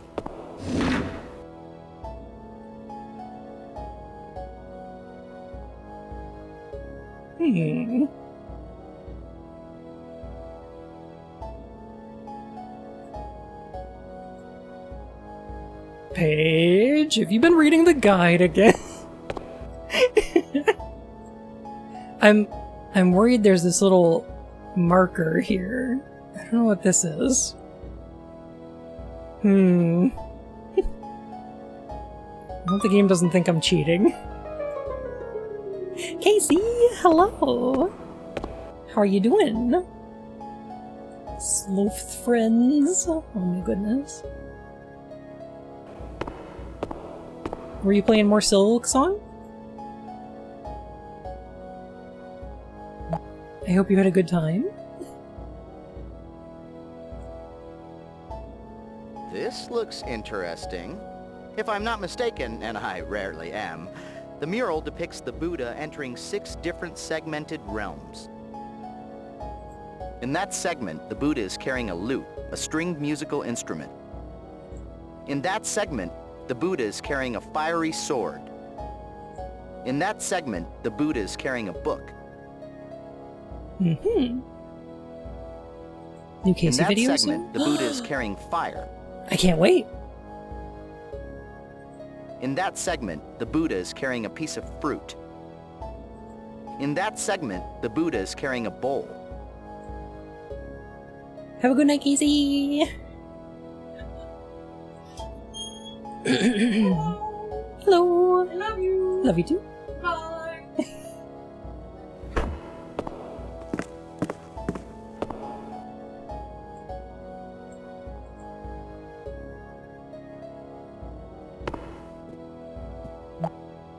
I really hope this game doesn't think I'm cheating. Gage, that depiction of the 6 segments we saw on the wall is duplicated on the floor of this temple. It must have great meaning to the monks of this monastery. Aww.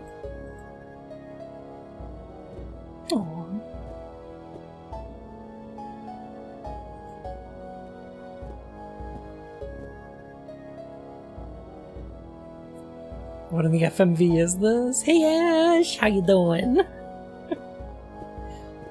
This is Journeyman Project 3, Legacy of Time? And I dare say, possibly one of the best FMV games out there.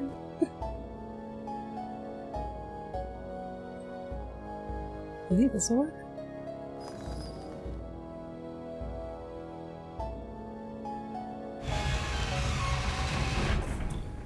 Nice.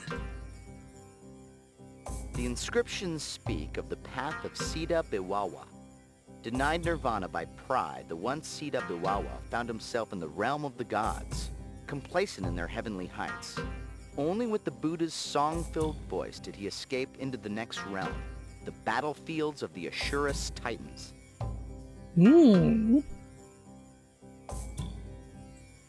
I've played Ashura's Wrath, I know what's up.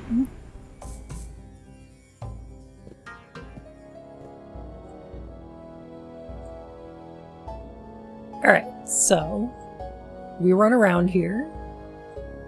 We get a little pearl from each of the Buddha statues.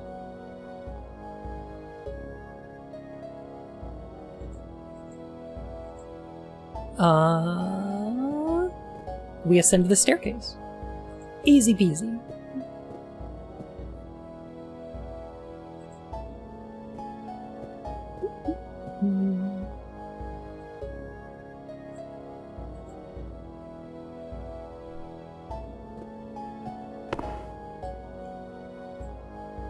You know, back in the day,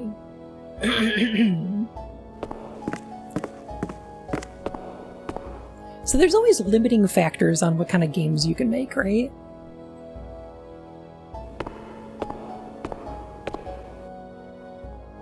And nowadays, I think we're running into the same problem again. Because, like, for a while, it was processing power is relatively cheap. Storage is expensive.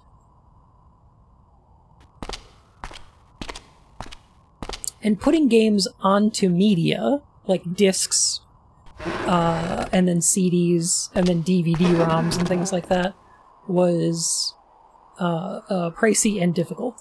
So, trying to make your game as small as possible was kind of the biggest concern. Huh?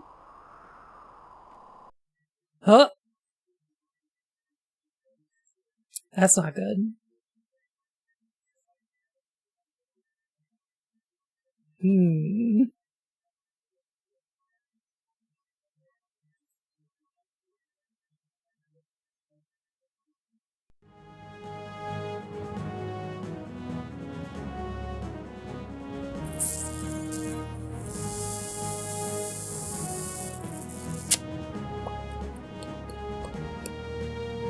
Okay. Cool.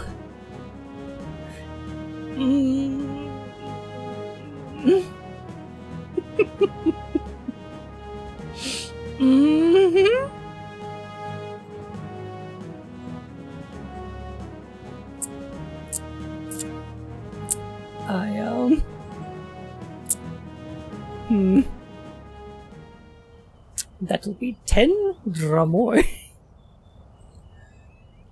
Okay. So...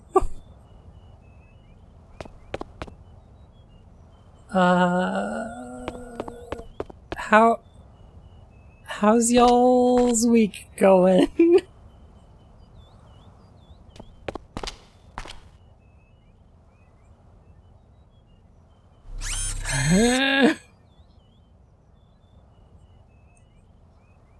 The pictograms on this mural speak of the conclusion of the great story. Many generations after the first shaman secured the totem in a secret place, oh boy. spirits of time and space would beseech a young warrior. Okay, it's fine. I'm not worried about it. It's no big deal. It's all good. We can skip some cutscenes here.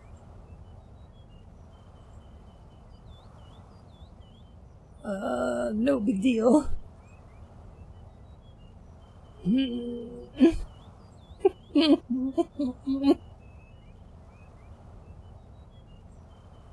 How about yours? It was pretty good. I'm looking forward to Borderlands on Friday. Oh my goodness. Getting epidurals on a regular basis now? Ooh.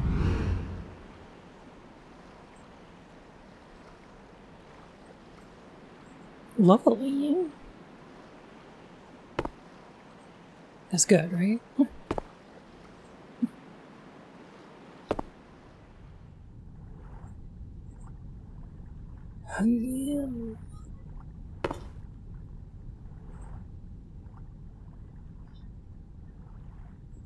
Okay. How's it going? It was going good. Why is there a potato chip? It's gold leaf. I hadn't saved in a while. Followed by crashed to desktop. Good.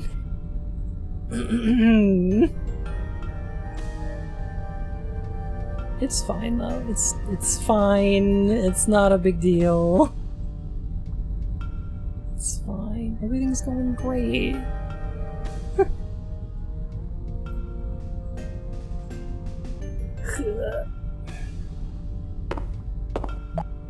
Empowered by steroids and neurotoxin.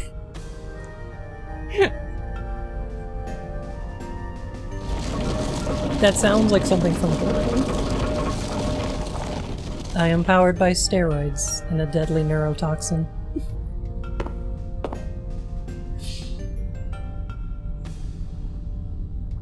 Great.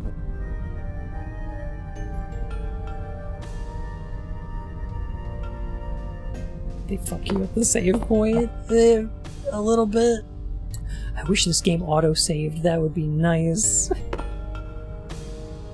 I finish a whole area of the game. Maybe it auto-saves when I go back to the TSA. Sigh. Save points in a PC game in the 90s. Hey, to be fair, last Tex Murphy game we played came out before this. And that one auto-saved. It crashed once or twice, and it was like, hey, do you want to restart from where you were when the game crashed? And I was like, yeah. It was great.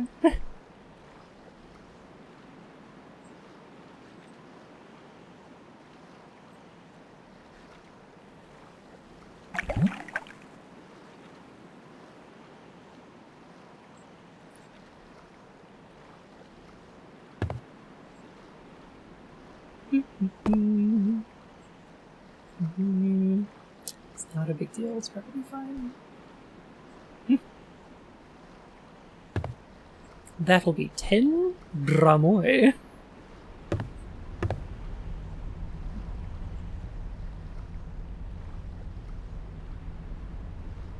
What is your destination, huh? That's why all the Tex Murphy games were that good. They really were, I can't wait to play the next one.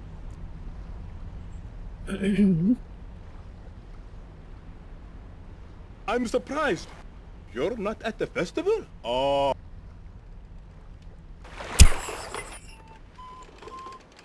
I'm surprised. You're not at the festival? Aww.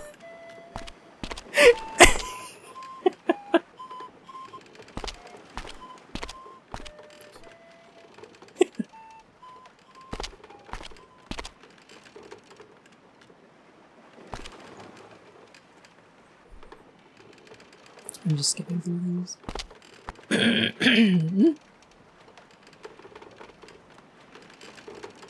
Oh, man.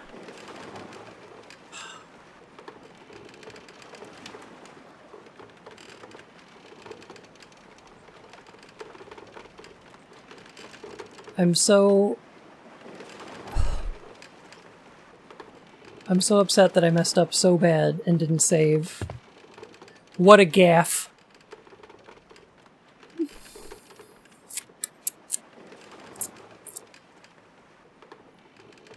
You get it. Yeah. You get it.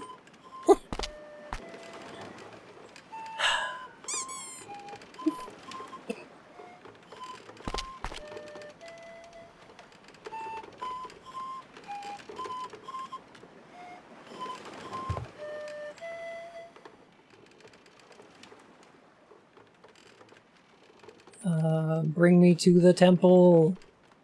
The temple. The temple.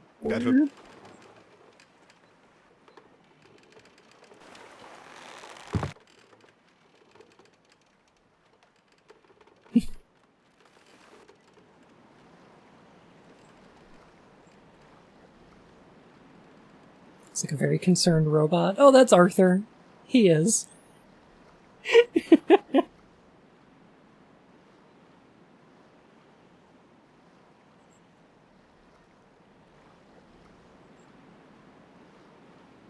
He has infected our suit.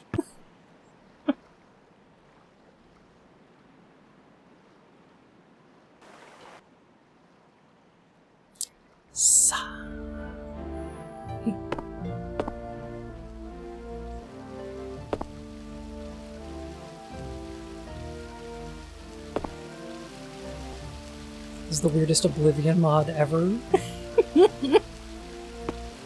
No, apparently... the weirdest Oblivion mod is the unofficial Oblivion patch.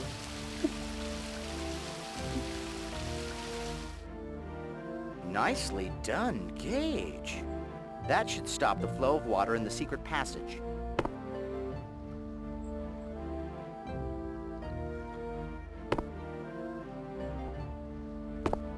So that down the rabbit hole vid? Yeah.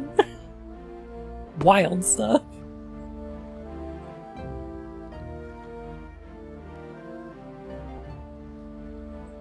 The windmill. To the windmill. Also, yes, we have infinite money. Thank goodness.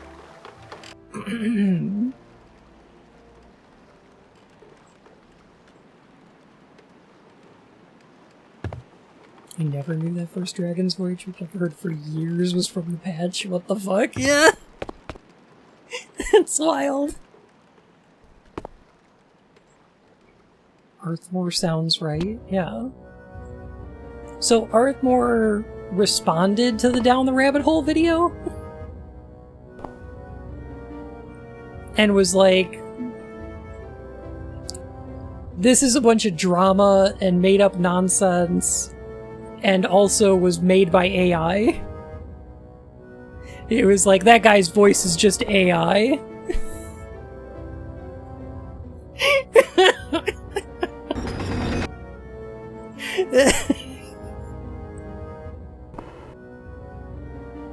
Nice work, Gage.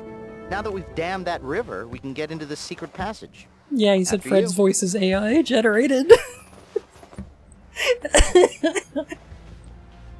Oh, it's so funny.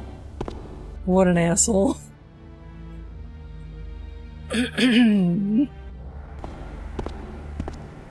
was a comment on the video to the effect of every Down the Rabbit Hole video is an exercise in determining how little power is actually required to go mad with power. Yeah. Yeah, that's about right, yeah.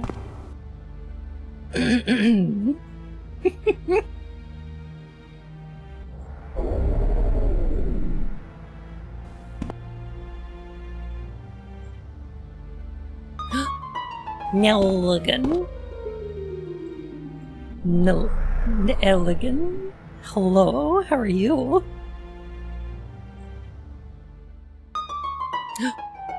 Moon! Padros! Hello? I'm glad to see they... No, it's Moon They Core. agreed to send... Yes, they're... A unique opportunity. What will you... I'm called that too. Padros?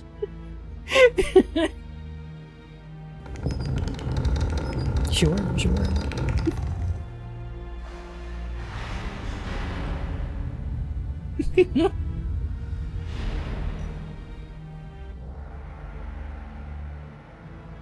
Thank you so much for the raids, oh my goodness. What were we all up to today?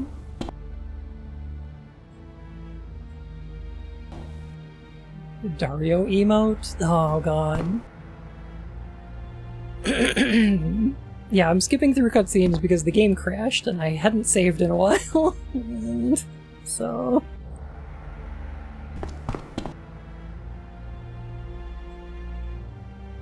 Oh.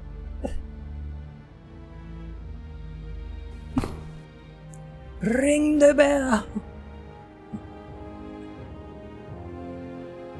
Leather match! God, I love Lucha Underground so much. I miss it.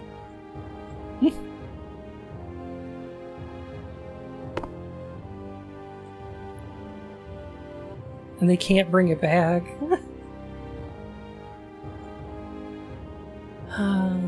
Sigh.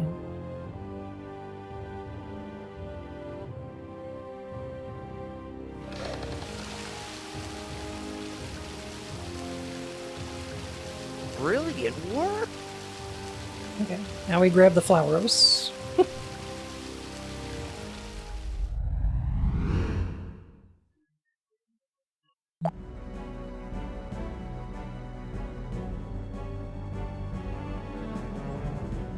And then we save the game. Okay. Almost back to where we were.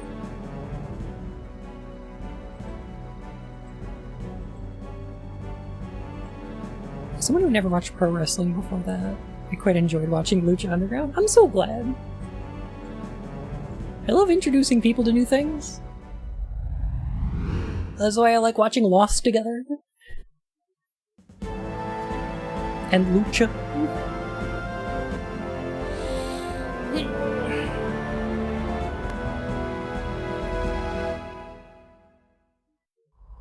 Lost? There's the Tibetan monastery we saw spilled all over the ravine. I have to say, it looks much better erect than wrecked.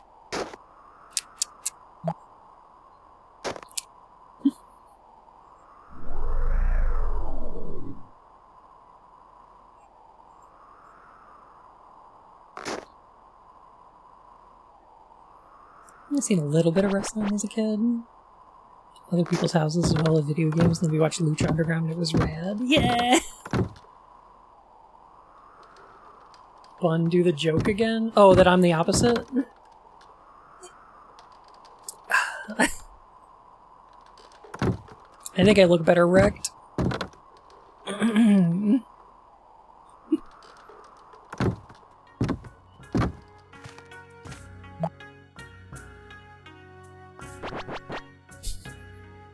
Look at the ground on this side of the bridge, Gage. It's green. Some technology is keeping ice away from this side of the mountain. This culture must be advanced. They have invented the Zamboni centuries before its time.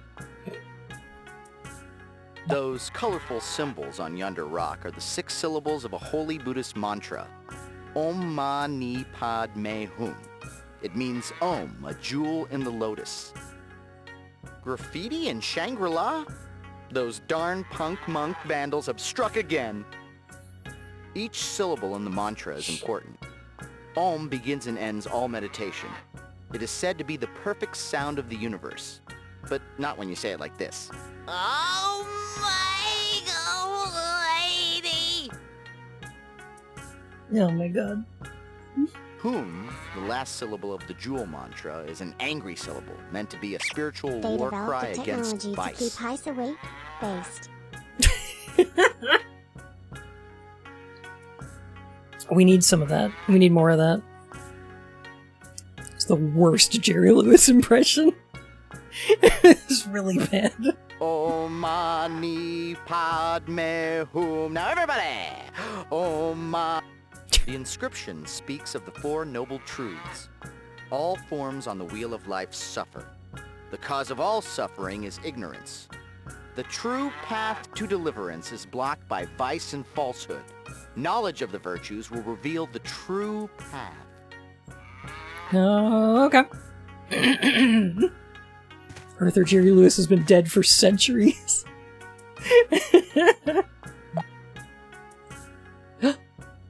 Yick. I think we've wandered onto the petting zoo. Get a quarter and let's find the yak feed dispenser. How cute, a black and white snuffleupagus. In Tibet, yaks are a major natural resource. The milk they produce is turned into a treasured butter product. Yak butter is used in food, tea, candles, and even used to make incredible sculptures. So, don't be surprised one day when Tibetans invent cold fusion from the curdled milk of yaks. Yeah. Many devout Buddhists are in fact vegetarians. Tibetans often left animals under the care of monks to protect them from slaughter. Someone might have brought those beasties here to prevent them from becoming McYaks. A lot of people don't know this, but before there were wax museums, there were yak museums. Yes, I'm kidding, Gage. These jokes are, man, something. That's a statue of Buddha, the holy man responsible for creating the Buddhist religion. Some of them Before hit. becoming a deity, Some Buddha of them was known miss. as Siddhartha, a man from India who transcended the shrine of the animal realm to enlighten the savage. I need to put in the animal realm. Hmm. This is why AI is haram and must be destroyed. I can't even argue with that.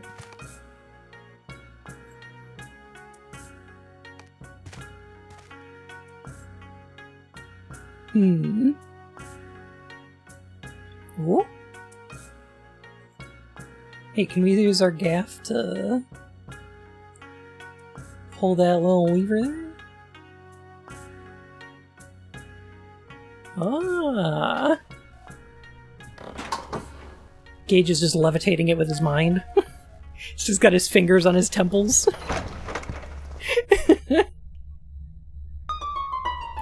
Alexander! Hello! Welcome on in, Raiders. It's so good to see you. Whoa. Gage, don't panic, but we may have stumbled into a Turkish prison.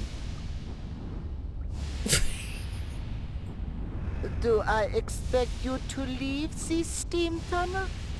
No, Agent Blackwood. I expect you to die!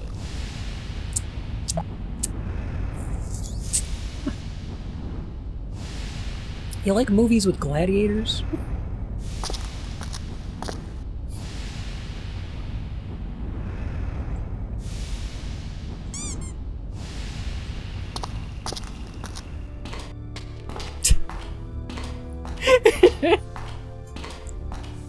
That's fair.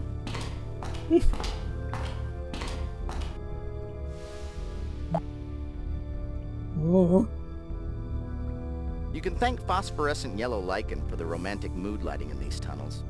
But from what I hear, all the fun's definitely in the red lichen district. I get it. I'm liking it. Is Arthur just Gex's brain in a jar? You know what? Hmm. That's not a bad theory.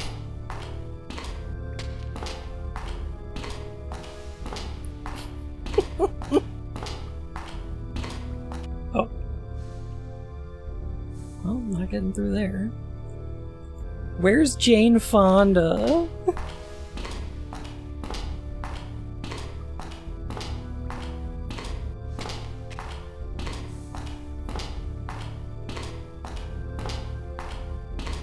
Okay, so there's some kind of puzzle down here that involves steering where the steam goes?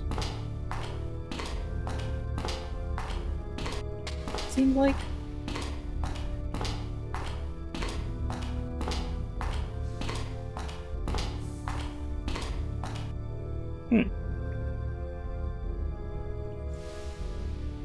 Gage, look up. There's a symbol on the ceiling. Oh. Yeah, totally is. Okay. Huh.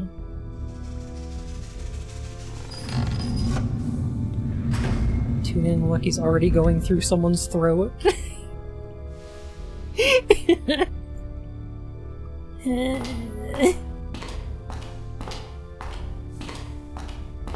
It's my stream and I'll get bored if I want to.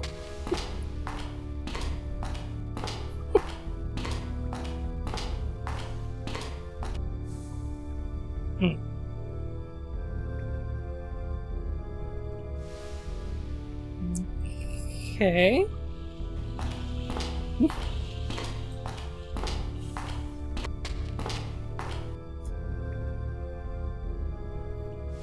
To be Pray-tember, is it? Is that what it is?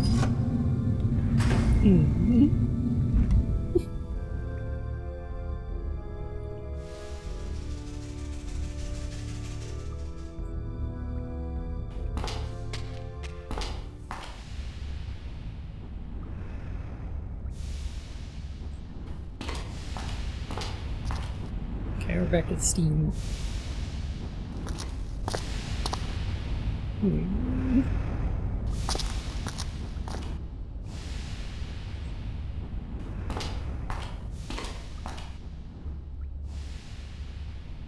Can't just put pray at the beginning of every month and expect creds to take you seriously.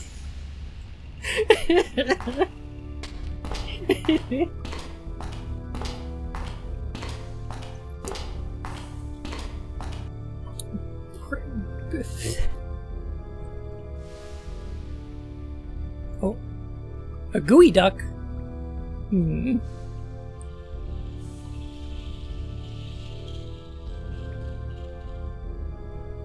Nope. I need to get out of here.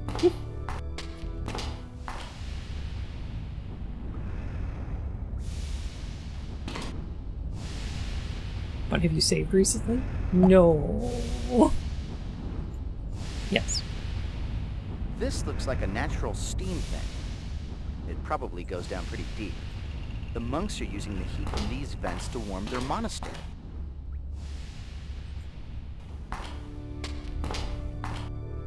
I mean, that's a smart thing to do.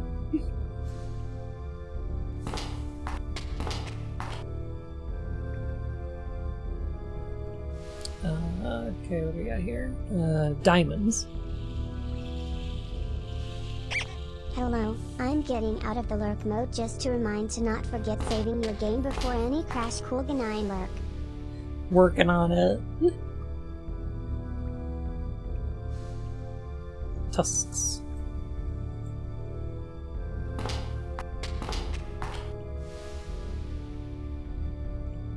Should I be writing these down? Ginger.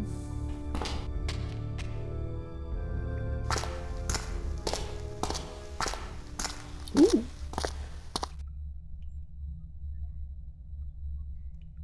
Alright, a ladder.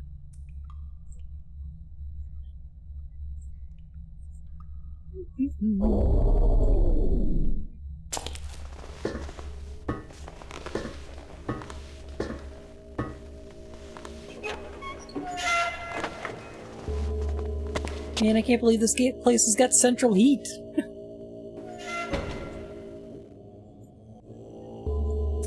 The dangling cylindrical columns hanging from the ceiling are victory banners. They represent the victory of Buddhism over ignorance and death. That other banner represents the victory of the Boston Dob-Dobs over the Nepal Red Yaks in the 44 series. Sure.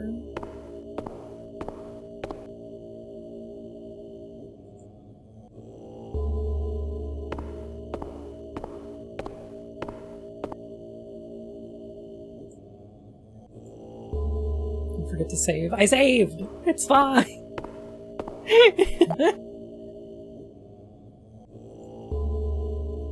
Look, another Buddha statue. But that one is a different color. I wonder if there are any other colored statues around here. Maybe the ever-elusive fuchsia Buddha? The shrine of the human realm. To humbly contain our pride.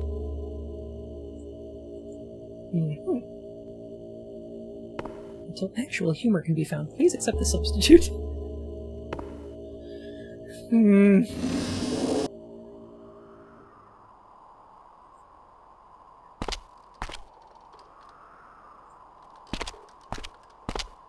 He's funny sometimes. He is funny sometimes. Alright. Think.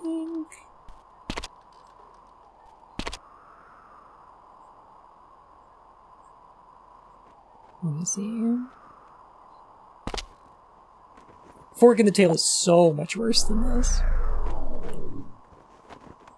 Like, so much worse.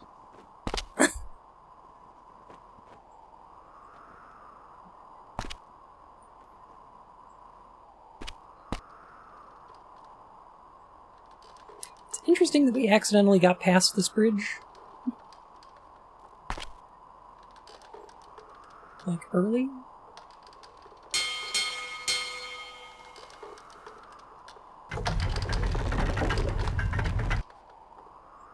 Like, we accidentally just didn't do the puzzle here?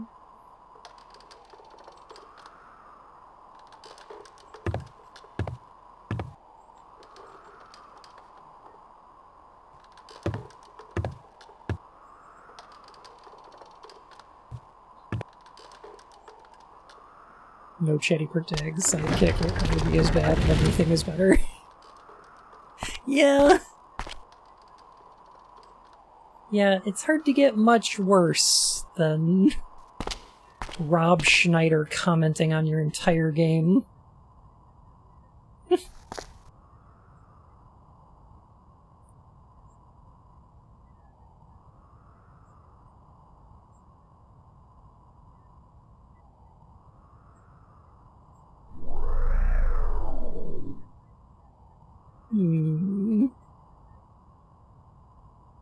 Shit, that Rob Schneider? Yeah, we played a game called Fork in the Tail where Rob Schneider wouldn't shut the fuck up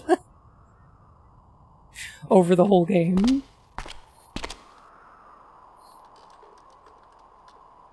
So bad.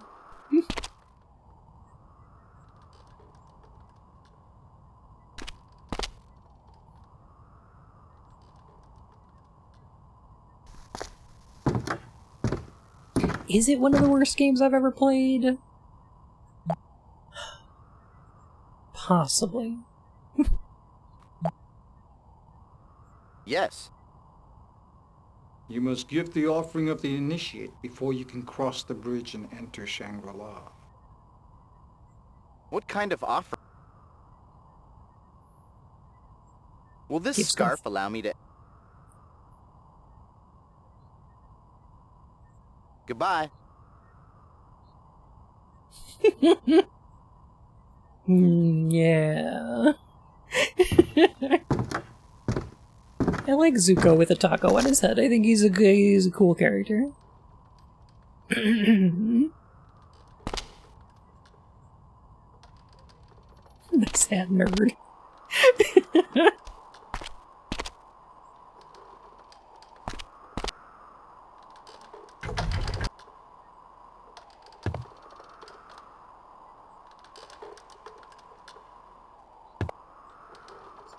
The only thing Rob Schneider managed to do was make Adam Sandler look funnier on SNL by comparison. Oof.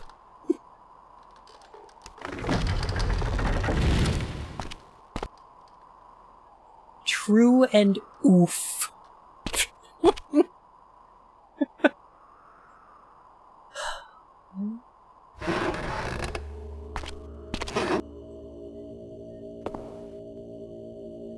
True oof. Alright, I'm saving game. And then I'm gonna use the washroom and I'll be right back, okay? I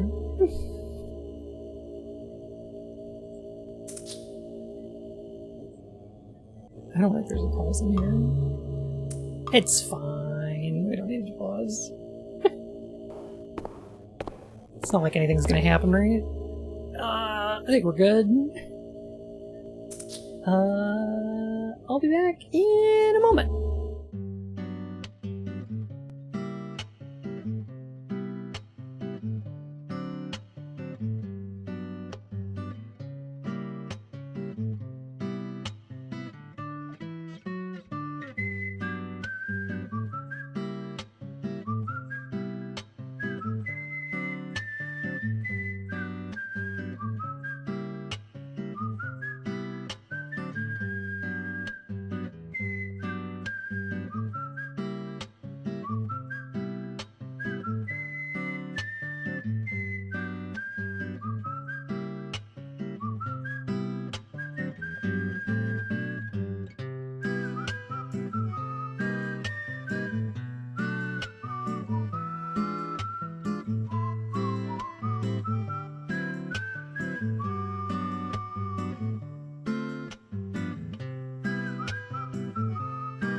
Hello?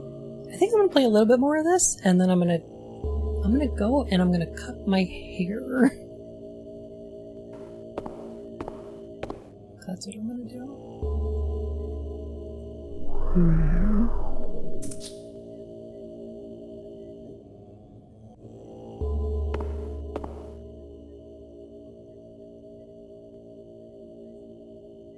Midnight bangs are never a good idea, Bun.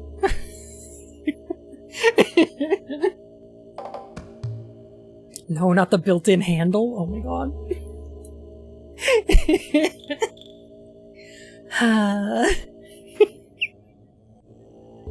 I'm just gonna trim it, that's all.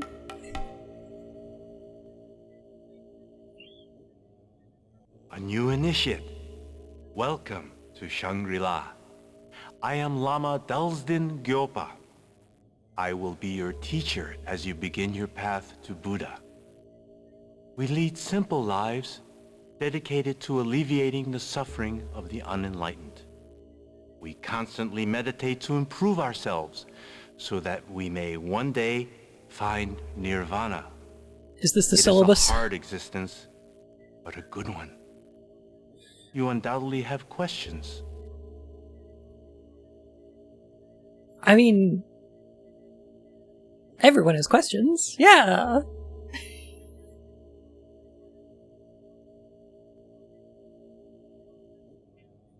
When do we learn to bend air?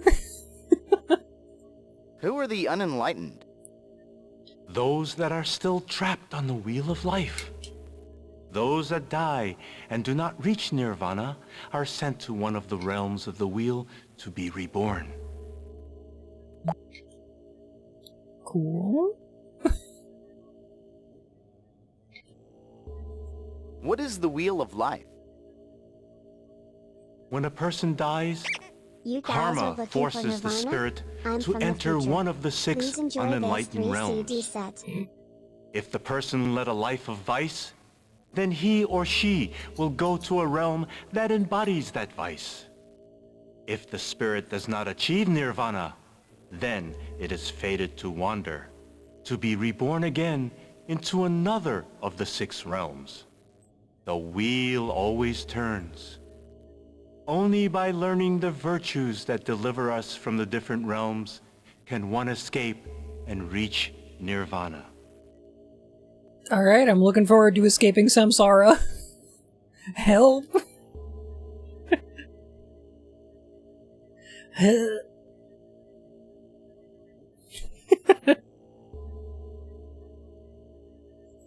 What is nirvana?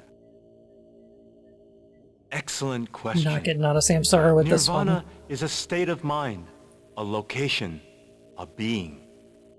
It is reached when one has achieved the intellectual perfection of the Buddha. It takes enormous focus, but the reward is eternal peace.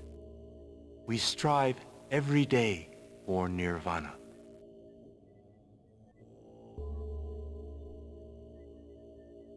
This man has been in quite a few things as a character actor who is also a writer on Beetleborgs. No way! Goodbye. That's wild. Now, initiate, explore the monastery and pay respects to the shrines to begin your new trek for inner peace. Wild. I feel like I recognize this guy from something.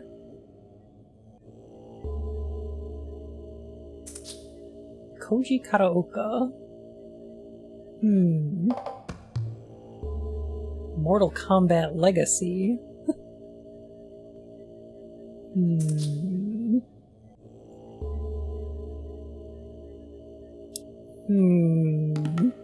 So Fast and Furious for some reason. Here we go, he's in Journeyman Project 3. Yeah.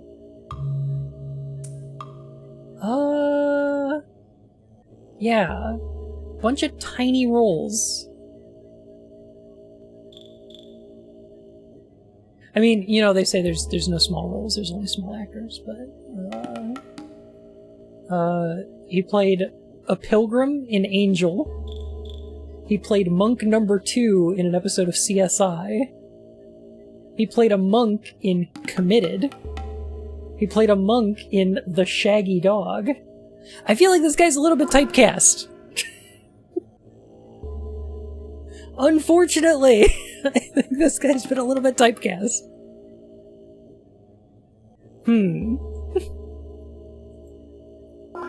There's no small roles, just small micros. So true. You can't change your chameleon guys directly in front of someone.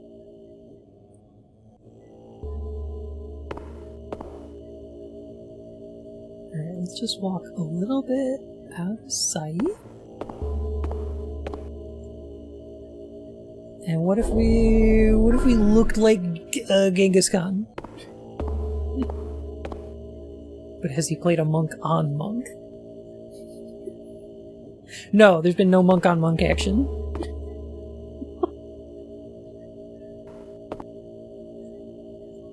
Sadly.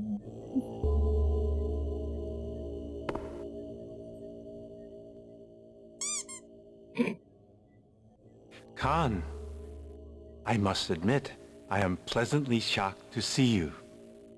I had thought from your last outburst that you had given up on the test. Thank you for proving me wrong. The notion of reincarnation dominates the Buddhist religion. The image of the Wheel of Life is a symbolic one, going with the idea that life is a cyclical, circular process, constantly turning and returning. Tell me more about this test. You seek the Siddha's secret. You have discovered that it is hidden somewhere here. But only the Siddha, or someone as virtuous, can claim the secret. So you must travel the true path to follow the steps of the Siddha. What is a Siddha? There have been Not only much a with the Siddha handful of with you. monks who have found the inner strength to become a Siddha. The last Siddha to grace this monastery lived here 100 years ago. Old myths say that Siddhas were men of great devotion who could perform miracles of faith. But most people, driven by material wealth, only care to learn about the Siddha's power of transmutation. The Siddha was trans. What is transmutation? You would know it as the power of the Philosopher's Stone. The ability to turn lead into gold. Or one element into another. Where's the secret hidden? Myths of the last Siddha say that his powers of faith twisted Would his he know that? humility. No. His pride prevented him from reaching nirvana upon his death, sending him back on the wheel of life. My master once told me that the Siddha hid a secret somewhere on the grounds of this monastery. The Siddha hid a secret. So he could retrieve it when he returned. No one knows where. How will the Siddha return? If he died before escaping the Wheel of Life, then he is still being reincarnated into the realms of unenlightenment. One day, he may be reborn to the human realm and return here.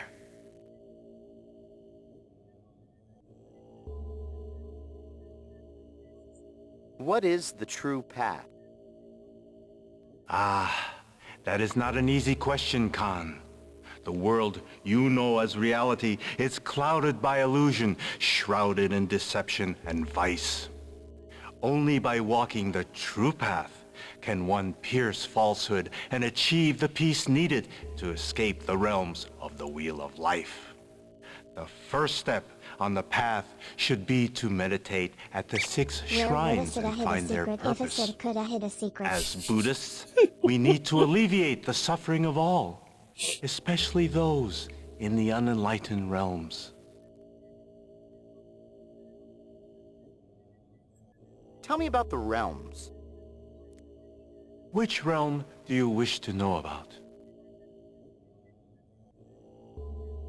Oh, these are the only two I've heard about. Okay, yeah, okay. Yeah, that makes sense. Tell me about the animal realm. You wish to learn of the animal realm. First, you must answer this. What is the source of all misery? Desire. Oh. Ignorance. Sure. The answer is ignorance. Congratulations! You are closer to completing the path. The animal realm is a kingdom of ignorance. Although swift and savage, the animals lack intellect to uplift themselves. Rude. The ability to learn. Here is the salvation symbol for this realm. The Book of Knowledge.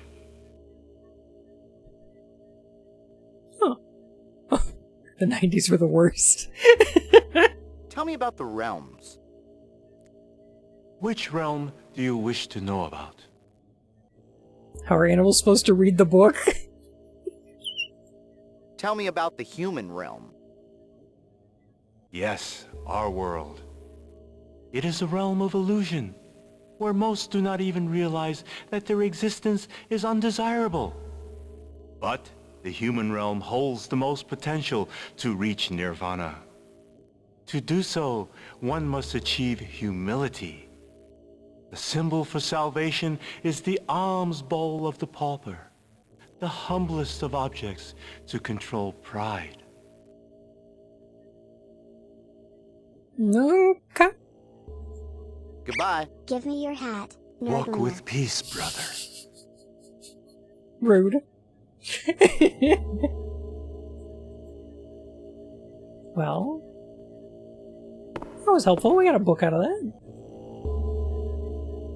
We got some reading material. It looks like an ice cream sandwich, but it's actually a book.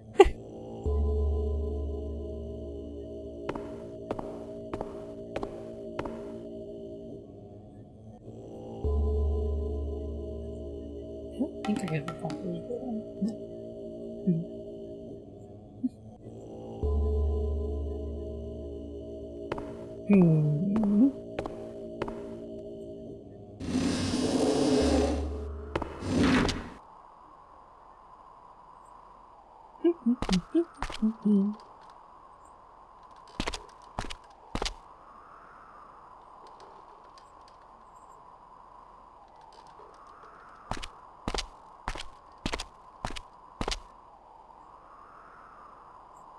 Right, I don't think I can go any further that direction.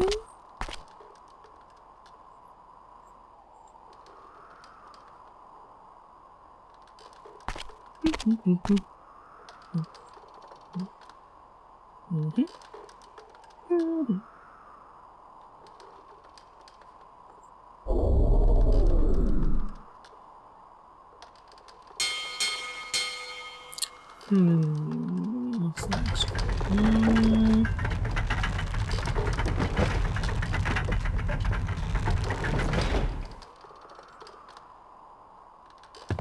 Should be able to cross the bridge here. Head back over the bridge on the other side. Get the pearl from the Buddha from the animal realm.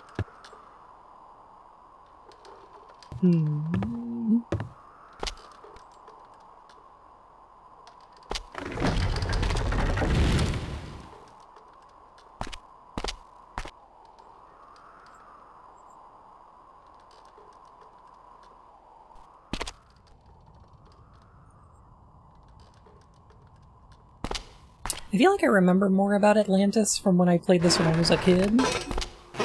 And I remember less and less about Shangri-La and much less about El Dorado.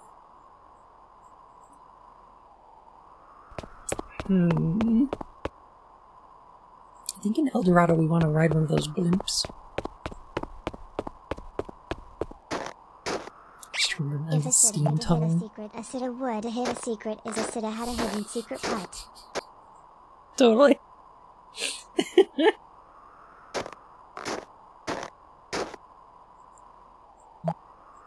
Alright, now we can talk to this guy. Hello, friend. I can sense you are someone with a higher purpose. Like me, you have come to this monastery to seek something. Yeah. What are you seeking? What are you seeking? What most seek when they come here. Enlightenment. To join with the great Buddha and experience nirvana. But before I can transcend, I must achieve something that I could never grasp. Humility. I must confront my pride. Are you a humble being? I'm the most humble. Nobody's humble like me. I'm the humblest. Yeah, absolutely. Oh yeah, I'm full of it. Pride abounds on the lips of man. You would do humanity a great service if you were to teach your humility to others. Tell me about the monastery. This is the monastery of Shangri-La. The monks here have achieved complete inner serenity. I have traveled many hard months to reach this place. But the true journey begins here, before Shangri-La itself. Physically traveling here was simple, compared to the challenges posed by the true path.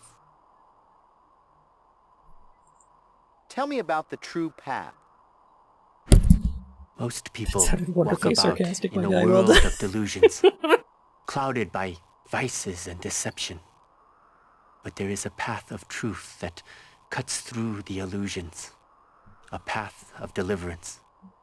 It is a path that begins with understanding the virtues of the spirit and embracing its truths. Go there, traveler, to the monastery, and walk the path to discover the secrets you seek. Yeah, I'm on it. Goodbye. Always tread the path, and peace will find you. It'll fight me? Will it win? Ah, but I could take peace in a fight.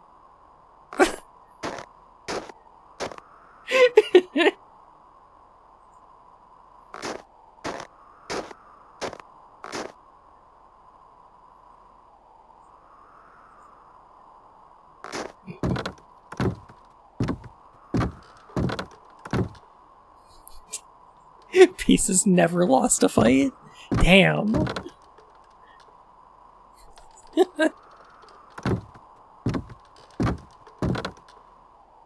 Some kind of peace walker.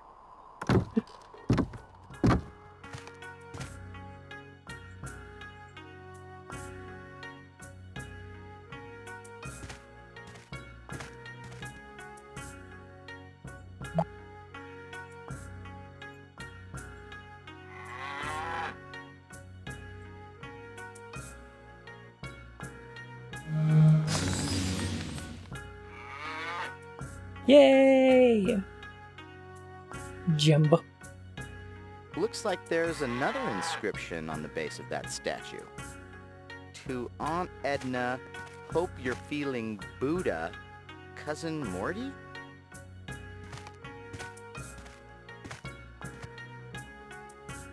We did indeed, doodad.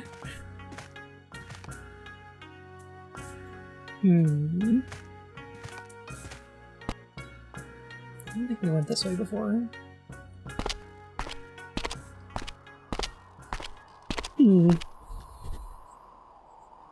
Ah, what's all this then? Can we open up a shortcut?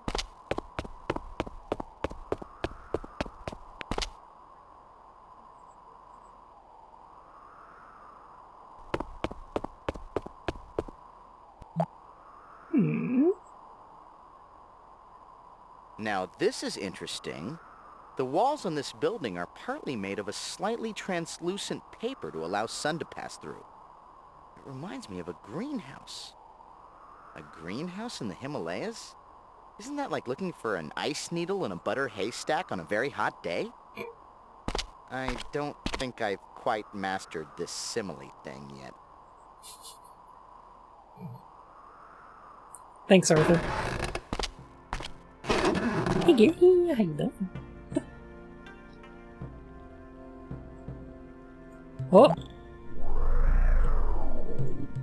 You can't change your chameleon guise directly in front of someone.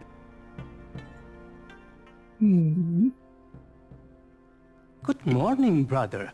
By chance, have you been in the steam tunnels recently? Yes, actually. Yes, I traveled through the tunnels earlier. Is there a problem? Possibly. I was trying to discover why my plants and crops were dying. It may have been the fluctuating temperatures from the steam tunnels. Why would the temperature in the tunnels fluctuate? Someone could have left the steam tunnel doors in an incorrect position. The heat coming from the steam tunnel is unpredictable. If the wrong door was left open. But I believe the cause of the garden sickness is bad karma.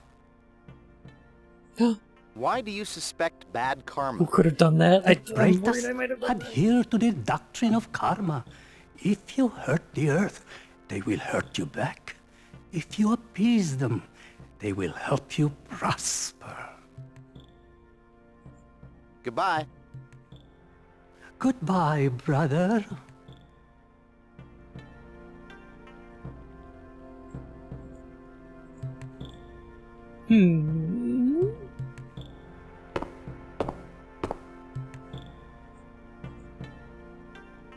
It's so peaceful here.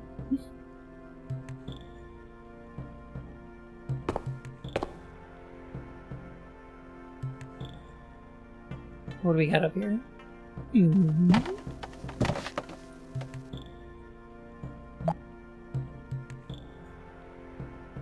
Hey, I've been looking for a knife like that. Let's try and find another one and play Klingon Blood Challenge. Kapach! That means Frady Cat.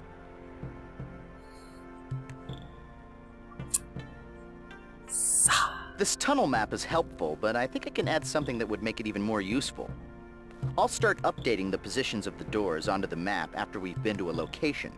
I'll also mark our current position on the map. Now that I've done that, can we maybe talk about giving me a raise, a kind word, overtime pay, sick leave? This breaks the Nelly. Is it because he's wrong?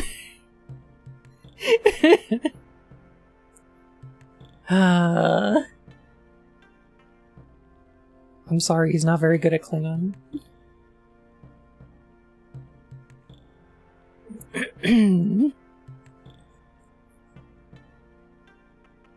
Okay, so there's the entrance. And then there's the greenhouse. There is a skeletal Buddha down here. It seems pretty cool. Okay, so I think we went through this tunnel, and then we went through here, and then we went around this way.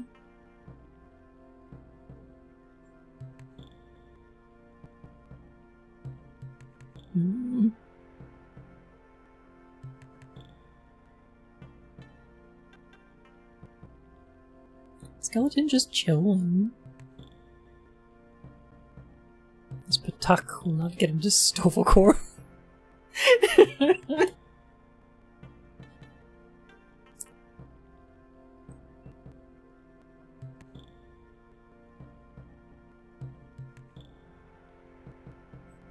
Alright, so there's like these steam vents.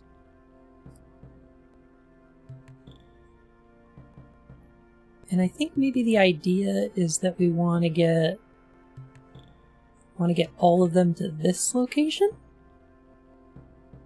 So we can warm up this skeleton? And I think we can do that because we can go from here, through here, to here, and then this one, And then this one. And then that'll go into here. But we're gonna have to get to this location. We're gonna have to make sure this door is in the right position too.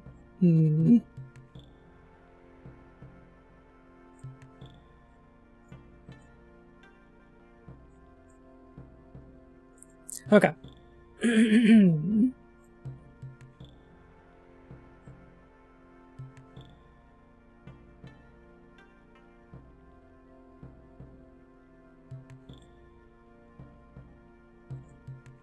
We need to make the offering to the Praetus Shrine if we want the next stone. Let's speak to the gardener and see what the perfect gift would be for the discerning Praetus for this holiday season.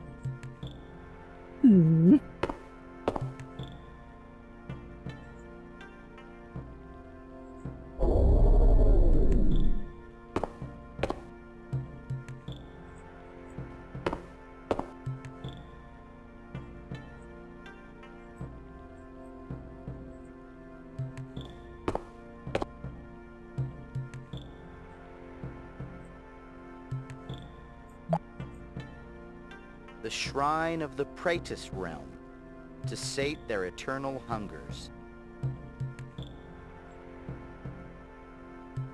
I think we need a food gummy.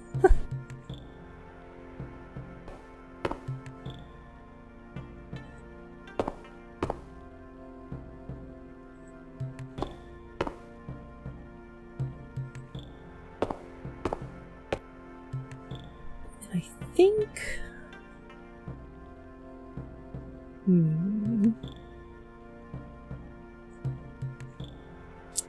Maybe something's going on with the steam tunnels.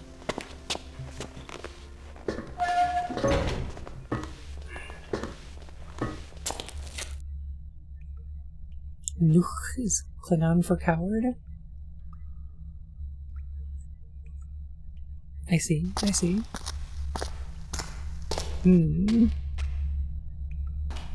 Alright, we should go directly to one of the steam vents.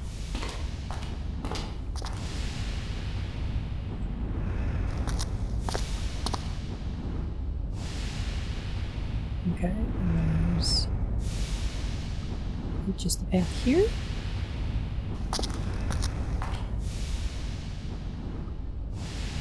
Looks like there's a path this way too. Right, there is, which goes... okay, so this goes down...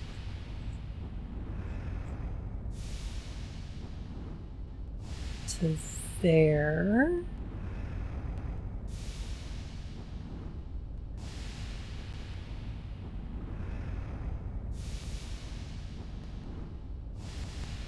And it goes to that X.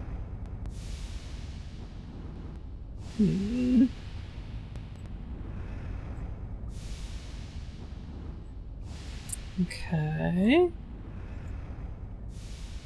Where does this lead?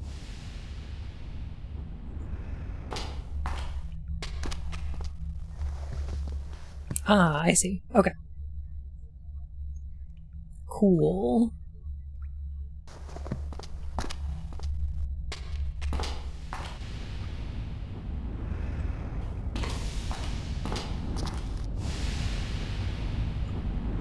So let's try going this way. I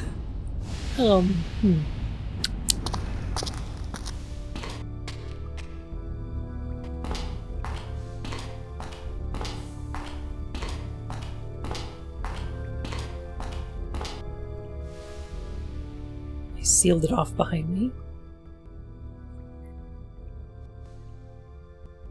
Alright, so we gotta go through Ginger Root, and then we can come back here. And then we can switch that, and then we can go this way.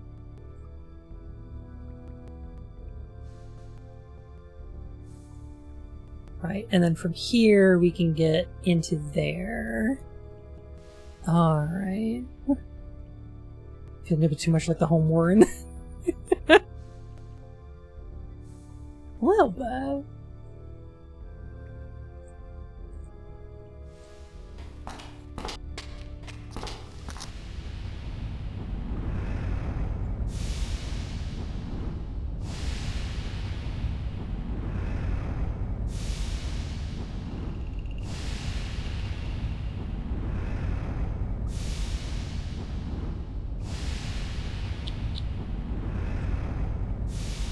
Might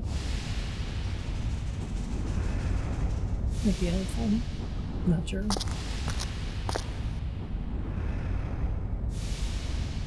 Alright, let me see. We can get to the garden from there.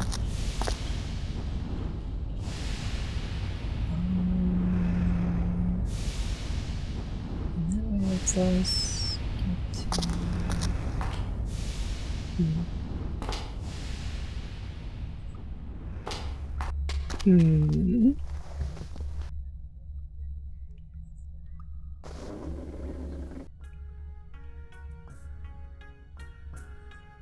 Heck.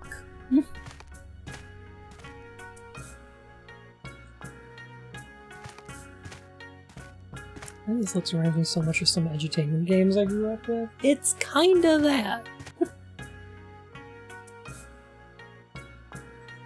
It's sort of an edutainment game.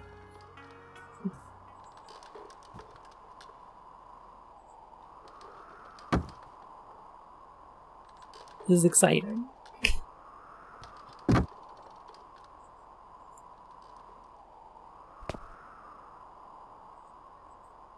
Alright, so we can go across here.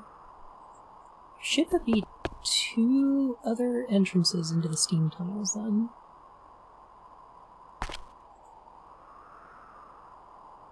Yeah, one of which is inside the main temple.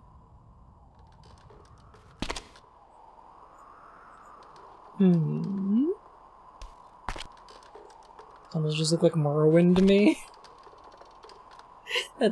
That makes sense.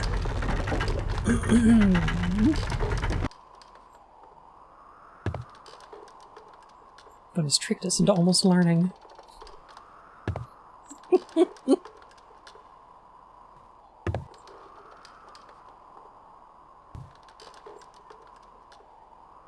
Forestia. Love the look of old point and clicks. God, me too.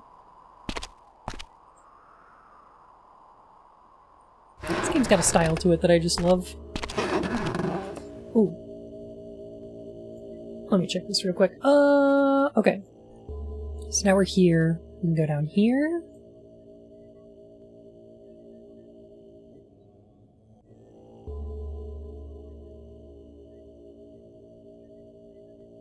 Yeah.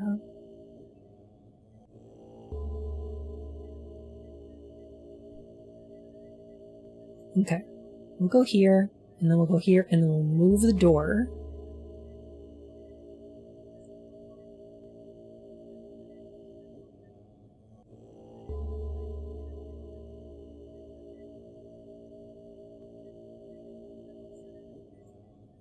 Okay, I think I got it.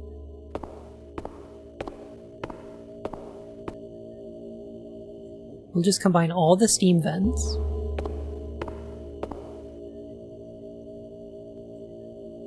You go that way. I'll go home. You go that way. I'll go home.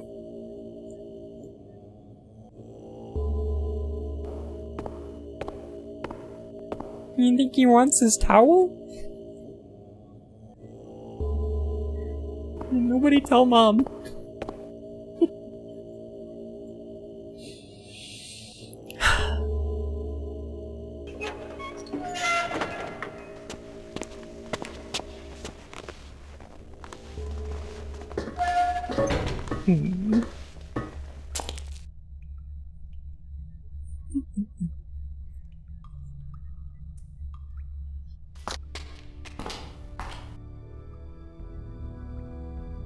Okay, so now we're looking at ginger root. So, has the legacy coming along? It's pretty good, I think. So we go down to the tusks, flip the door, go through the path. Yeah.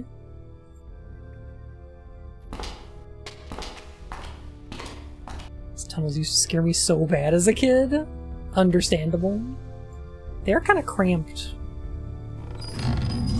Trained him wrong. As a joke.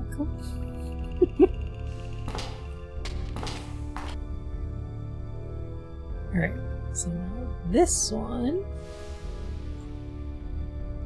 Uh-huh. I see.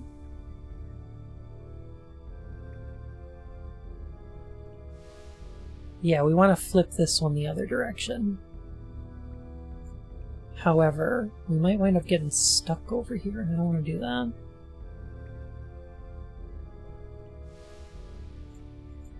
Let's see what this other door is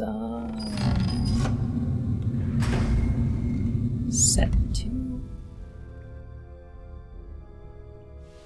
Check my map one more time because I think it's okay. Yeah, alright. Okay, let's go see what this the position of this thing. Yep, that one's sealed off. Okay. Cool, so I'm gonna need to get to that one.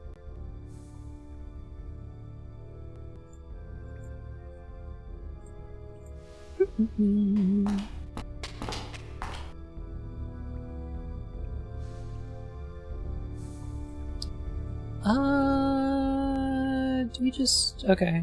I can go this way and check this out at least.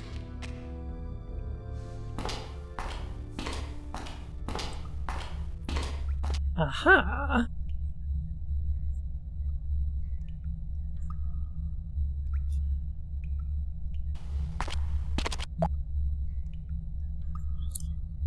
It's good, yeah, but I prefer something more along the lines of a bull-leaping Buddha on black velvet.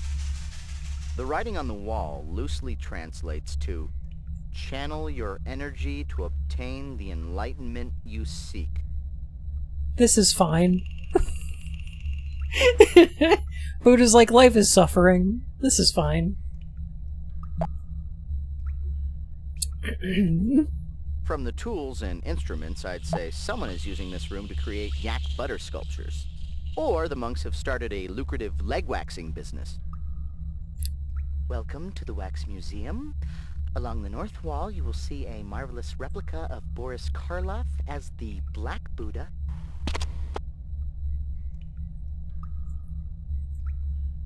The Shrine of the Hell's Realm. To burn away their sins. Hmm.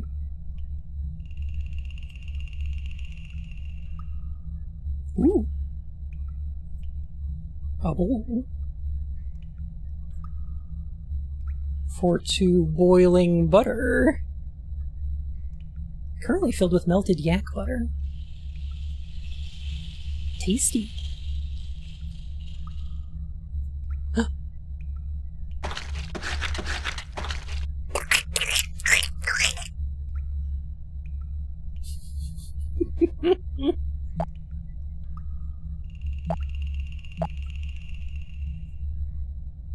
That sketch shows detailed plans to build a Buddha statue. From all the butter churning equipment, I'd say it's a schematic to build a better butter Buddha.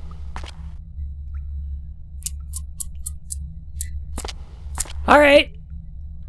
Alright, Arthur. That one's okay.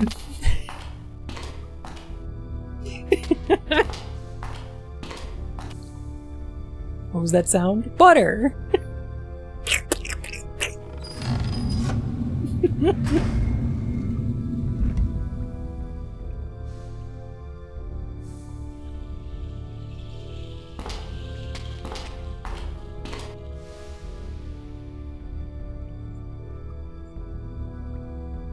Alright, show me my map.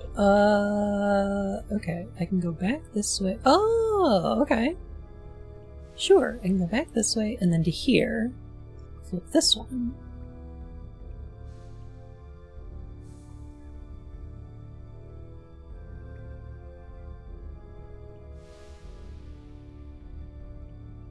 I don't think I want to do that quite yet. I want to go, okay, back this way, through this tunnel, and steam vents, flip this one.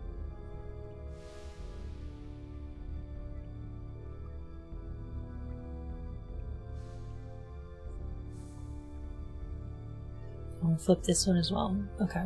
So what I'll do is, alright, go down here, this way, flip this open, and then we'll go through here, flip this one, go through here, flip this one.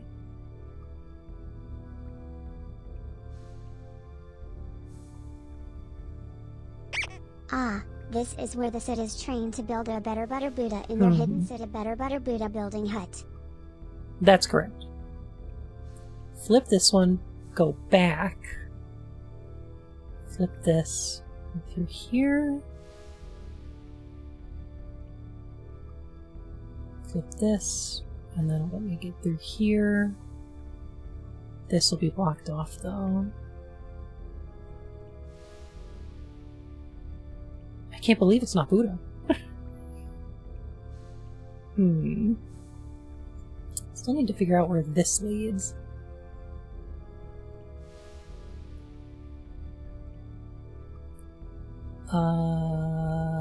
But what I want to do is set this all up so that I can enter from one of these other places and then flip this. So that this connects to this, connects to this, connects to here.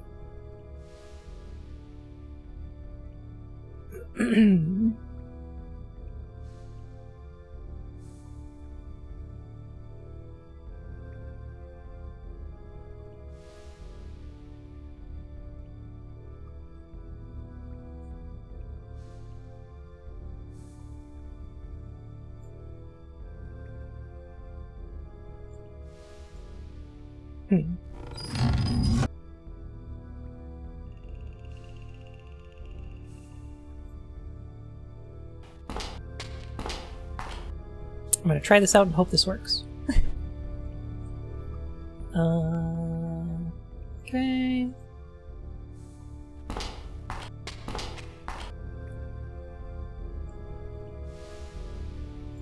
And now we're here. Yes. Okay. We can flip this. Go through here.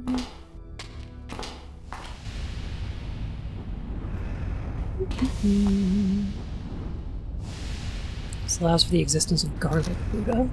Ooh.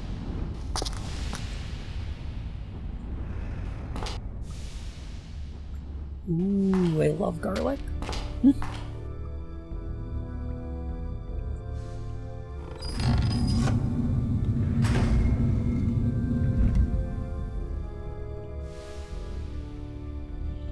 Alright.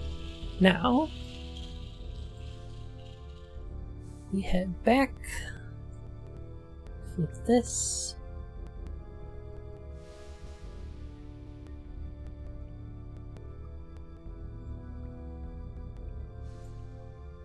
go through here, flip this, go out this way,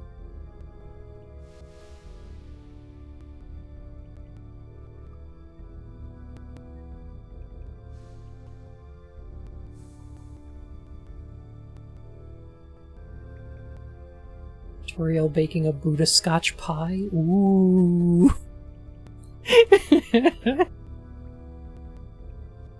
Okay, well, we've connected this to this. So if we flip this, then we have all of these connected to the greenhouse. And I do think we want to do that. I do think that's a good idea. And then we can worry about getting all of them to the Buddha statue. Or do we want to do the Buddha statue first?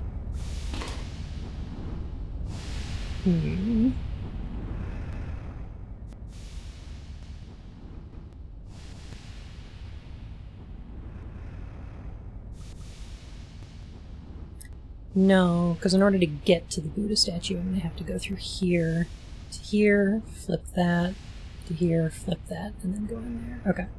So I'm going to have to leave no matter what. Alright. I got this.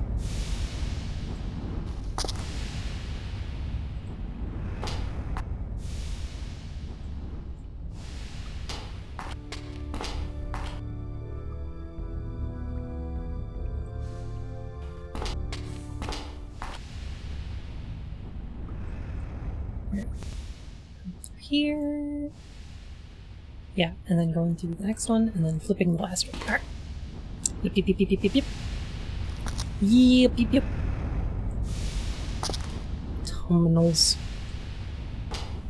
There's a puzzle that's kind of similar to this in Abduction. And, like... It's a type of puzzle.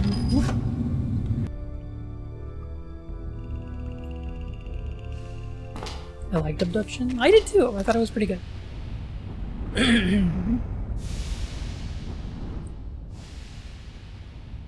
Abduction is also a fantastic name for that game.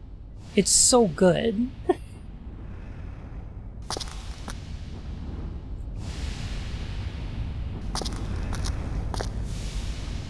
Even worse because of the load times. Yeah, for sure.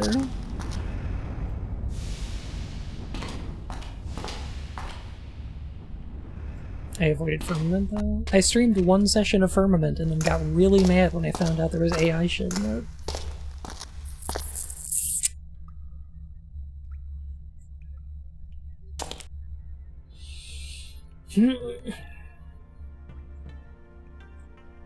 But yeah, Abduction is a fantastic name for that game. Because it's like abduction, like an alien abduction? But also, like, an abduction is when, like, there's abductions and subductions. When, like, tectonic plates move against each other, and then an abduction is when one surface is on top of the other one.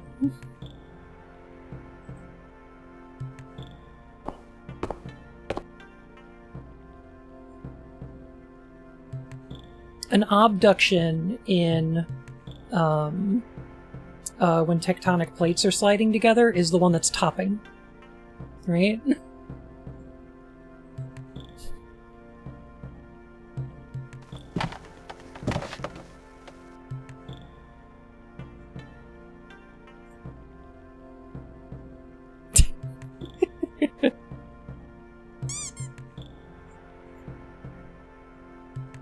Right? Something like that.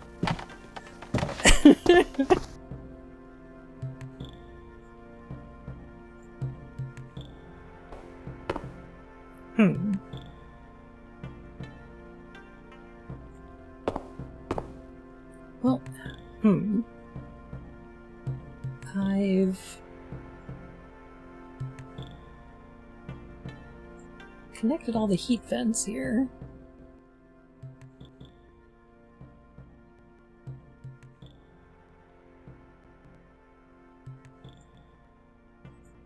Is that right or wrong?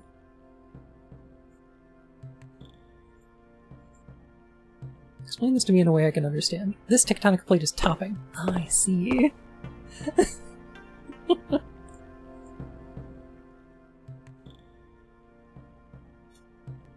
Ah, a new face on the mountain. I am Imul, keeper of the greenhouse and the shrine. Hello?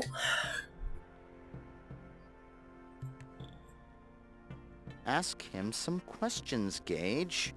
Ask him if he knows his slip is showing.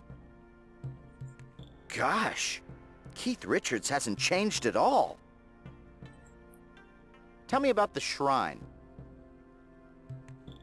The shrine for the Praetor's realm, the hungry spirit, is in this greenhouse. I am charged with making offerings to the ravenous spirits to appease them. Can you tell me what sort of offerings you make? If you make offerings to the Praetors, you will prosper. If you offend them or hurt the earth, they will punish you. We appease the Praetors by offering the spiritual food. Tell me about the spiritual fruit. The wishing tree at the center of the garden bears a rare fruit that I offer to the Praetors' shrine. Who are the Praetors?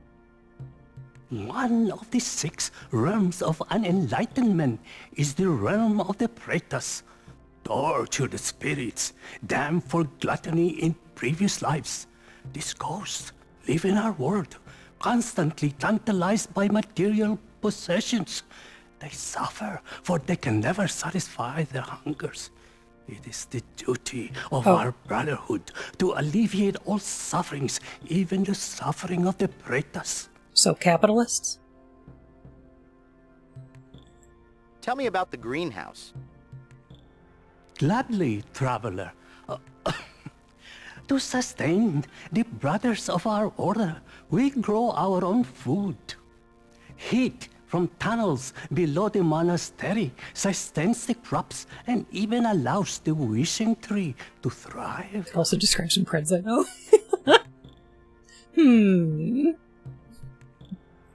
What is the wishing tree?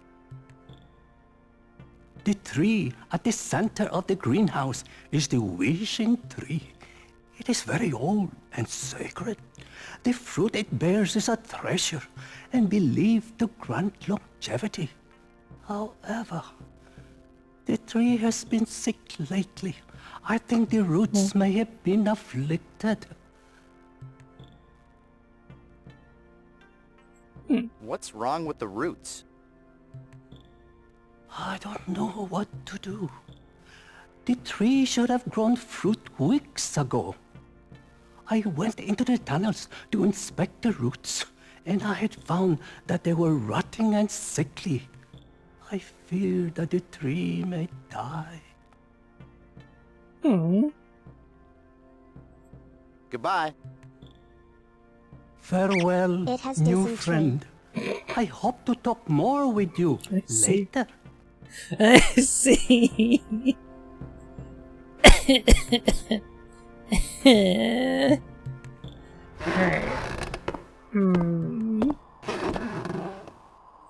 I think I remember this now. We have to do something with the roots below the tree. Perhaps, I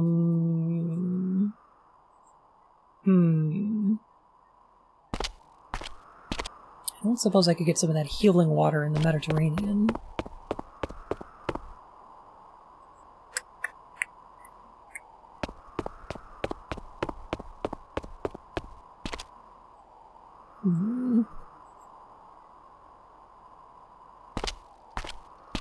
Dig them up and fry them with some butter. We do have some butter. That's true.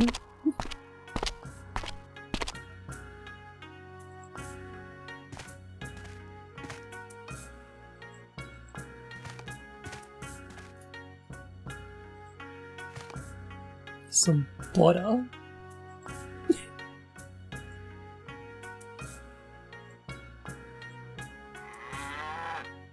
Alright. Turbo mode activated.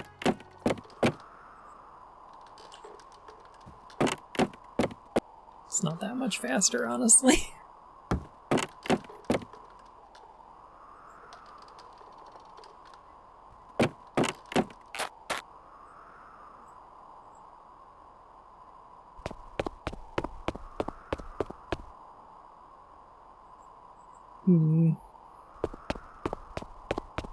Time as you're crossing is going to do so much damage to the time stream. Nah, it's going to be fine. Nah, it'll be fine. Nah, it's no big deal.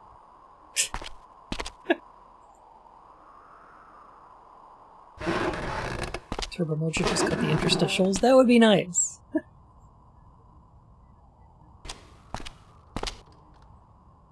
Just pop between hotspots. That would be great.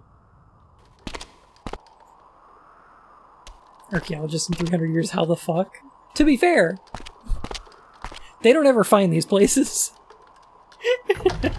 El Dorado, Shangri-La, Atlantis. They'll be none the wiser.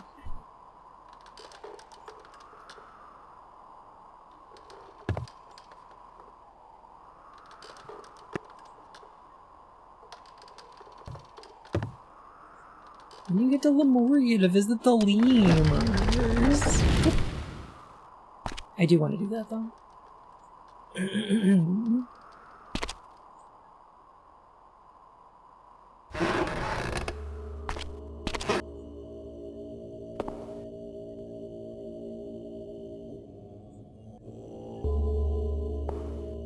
Okay, this Buddha needs a bowl. Will this bowl work? No. Will this bowl work? No.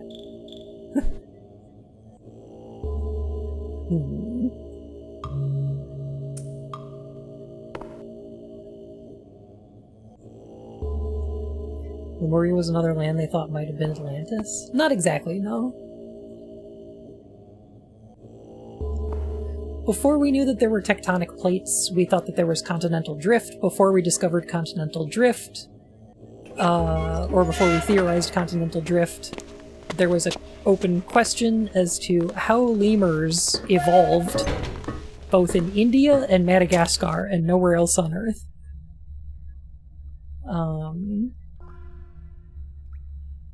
So the idea was that perhaps there was a continent that spanned from India to Madagascar, and that theoretical continent may have been Lemuria, named because of the lemurs.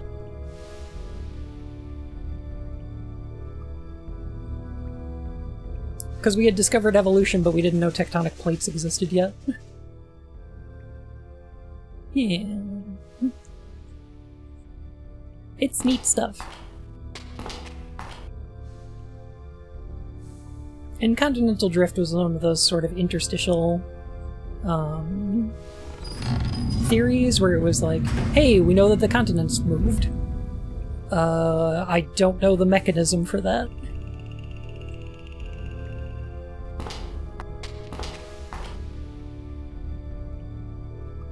And then I think it was during World War II, there was a woman who was mapping the seabed.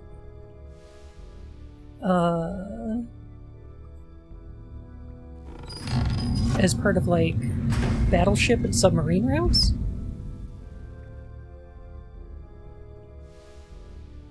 And discovered a line between plates.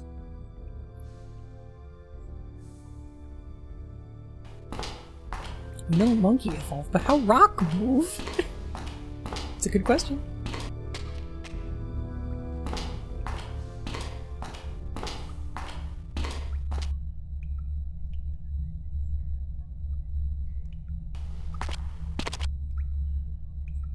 Okay, so... Huh?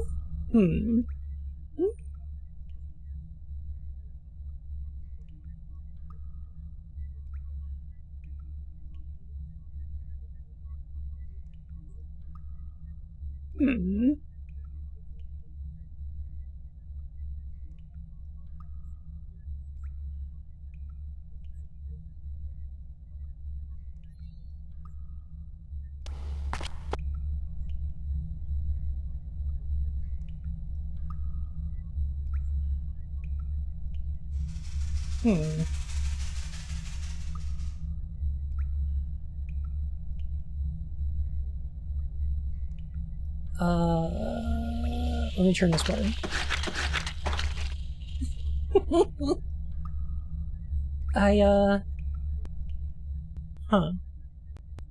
Okay. I thought the answer to this puzzle was creating a line between all of these steam vents.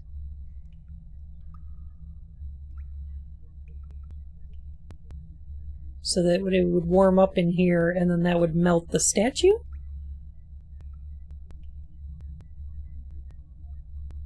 You know?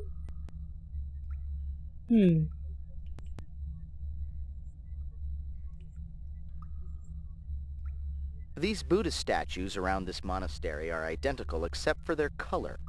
From my understanding of the Buddhist religion, certain qualities like sounds, elements, and colors have significant meanings. So we need to find out what these colors signify. The Lama told you to pay respects to the shrines. I assume the colored statues around the monastery are the shrines he was speaking of. Let's go talk to Lama Blinky about this. The inscriptions on the statues said that they were shrines of certain realms. From what the Lama told us about the Wheel of Life, it sounds like these statues each represent one of the 6 realms of unenlightenment. The gardener said that he gives offerings to the shrine to alleviate the suffering of those trapped in the Praetus realm. We know that there is a colored shrine for each of the 6 realms. I have a feeling that the yellow Buddha is not the only statue that takes offerings. If anything in this monastery sounds like a long-lost alien technology, it would be transmutation. I don't think the Sosikwi who created the legacy came to Shangri-La to teach the monks a more profound way of milking yaks. We can't rule that out, though.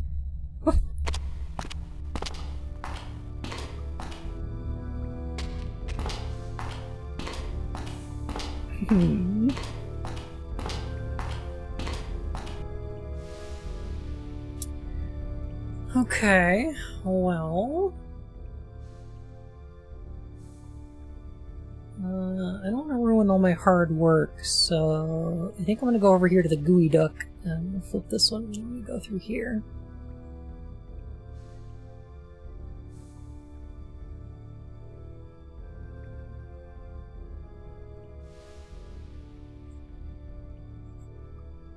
Maybe do the music wheel. The music wheel's easy enough. Yeah, I can do that one. The booty butt. The gooey duck. You ever seen a gooey duck before? I think they're a mollusk, right? They're really fucking freaky looking.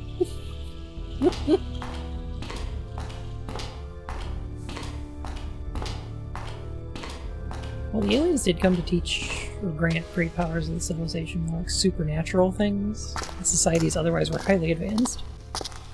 Already in their own rights, and I adore that. Yeah, I know.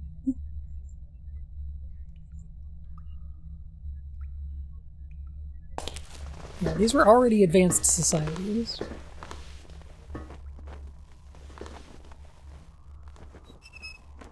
Oh. Whoa. With all this steam, it's no wonder the Khan has such smooth skin.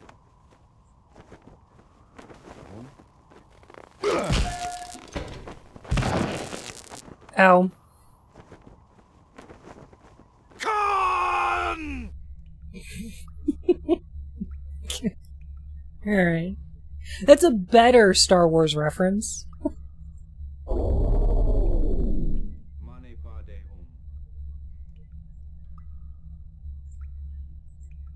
Still not great.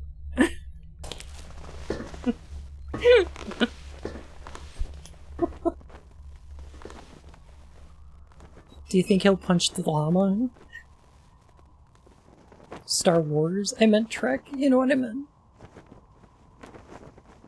You know what I meant.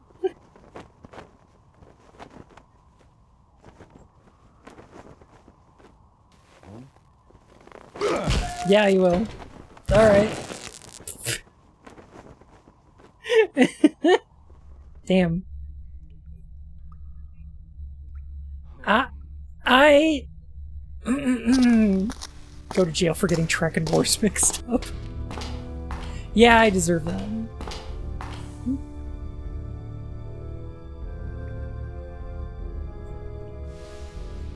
Alright, well, can't get out that way then. So, how are we going to escape from here? We're going to have to go... if we just go through the open paths, we should be able to get all the way back to, Yeah, okay. Yeah.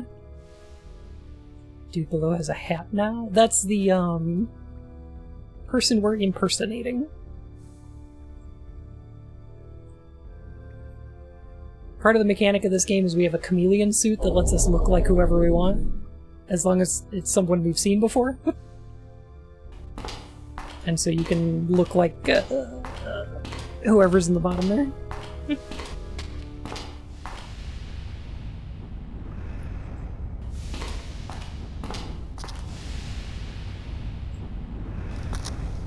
And you have different conversations with NPCs depending on who you look like. Let's go.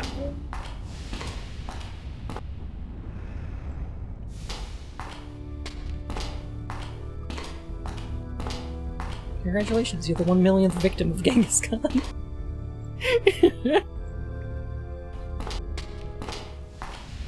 Guy was fucking prolific.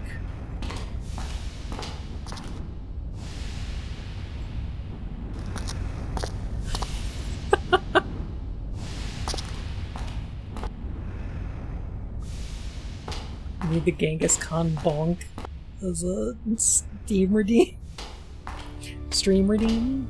I could probably do that.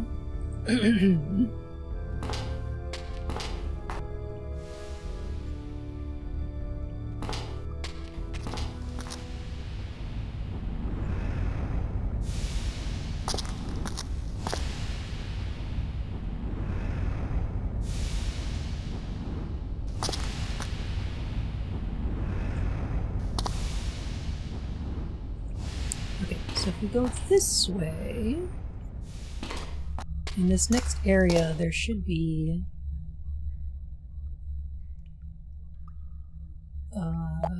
here they are. The roots. These must be the roots for the tree in the greenhouse. They look a little sickly to me. Now, what can we give them?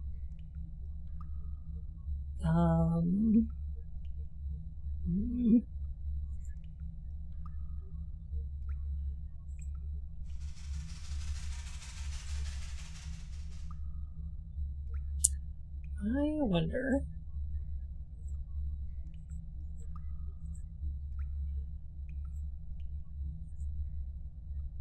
There's this, like, water of everlasting life over here.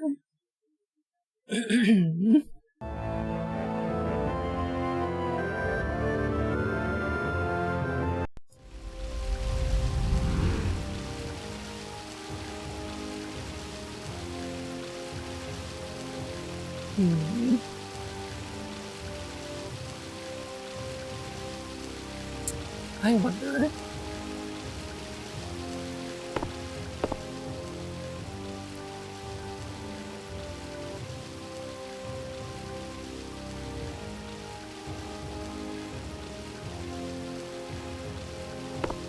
Historically accurate edutainment game about Atlantis. Yeah.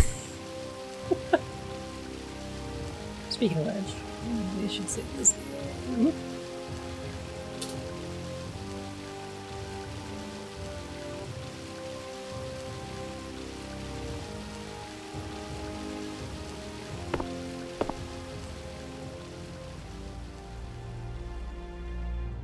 I think I remember some of these videos being on the CD. Probably.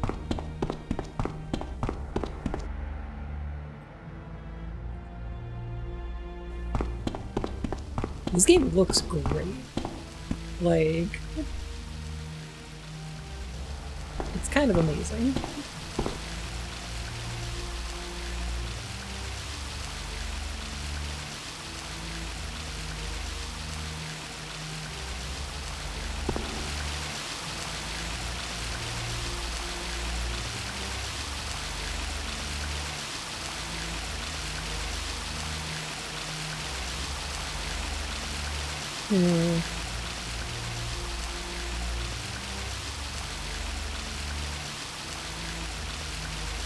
No.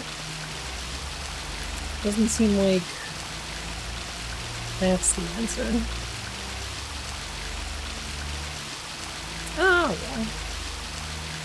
well. We're saved. So I can try and figure out these steam tunnels next time. Right?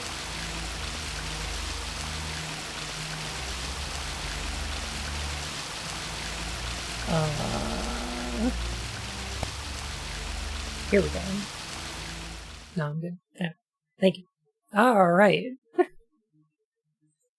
Yeah. I'll try to figure this out next time.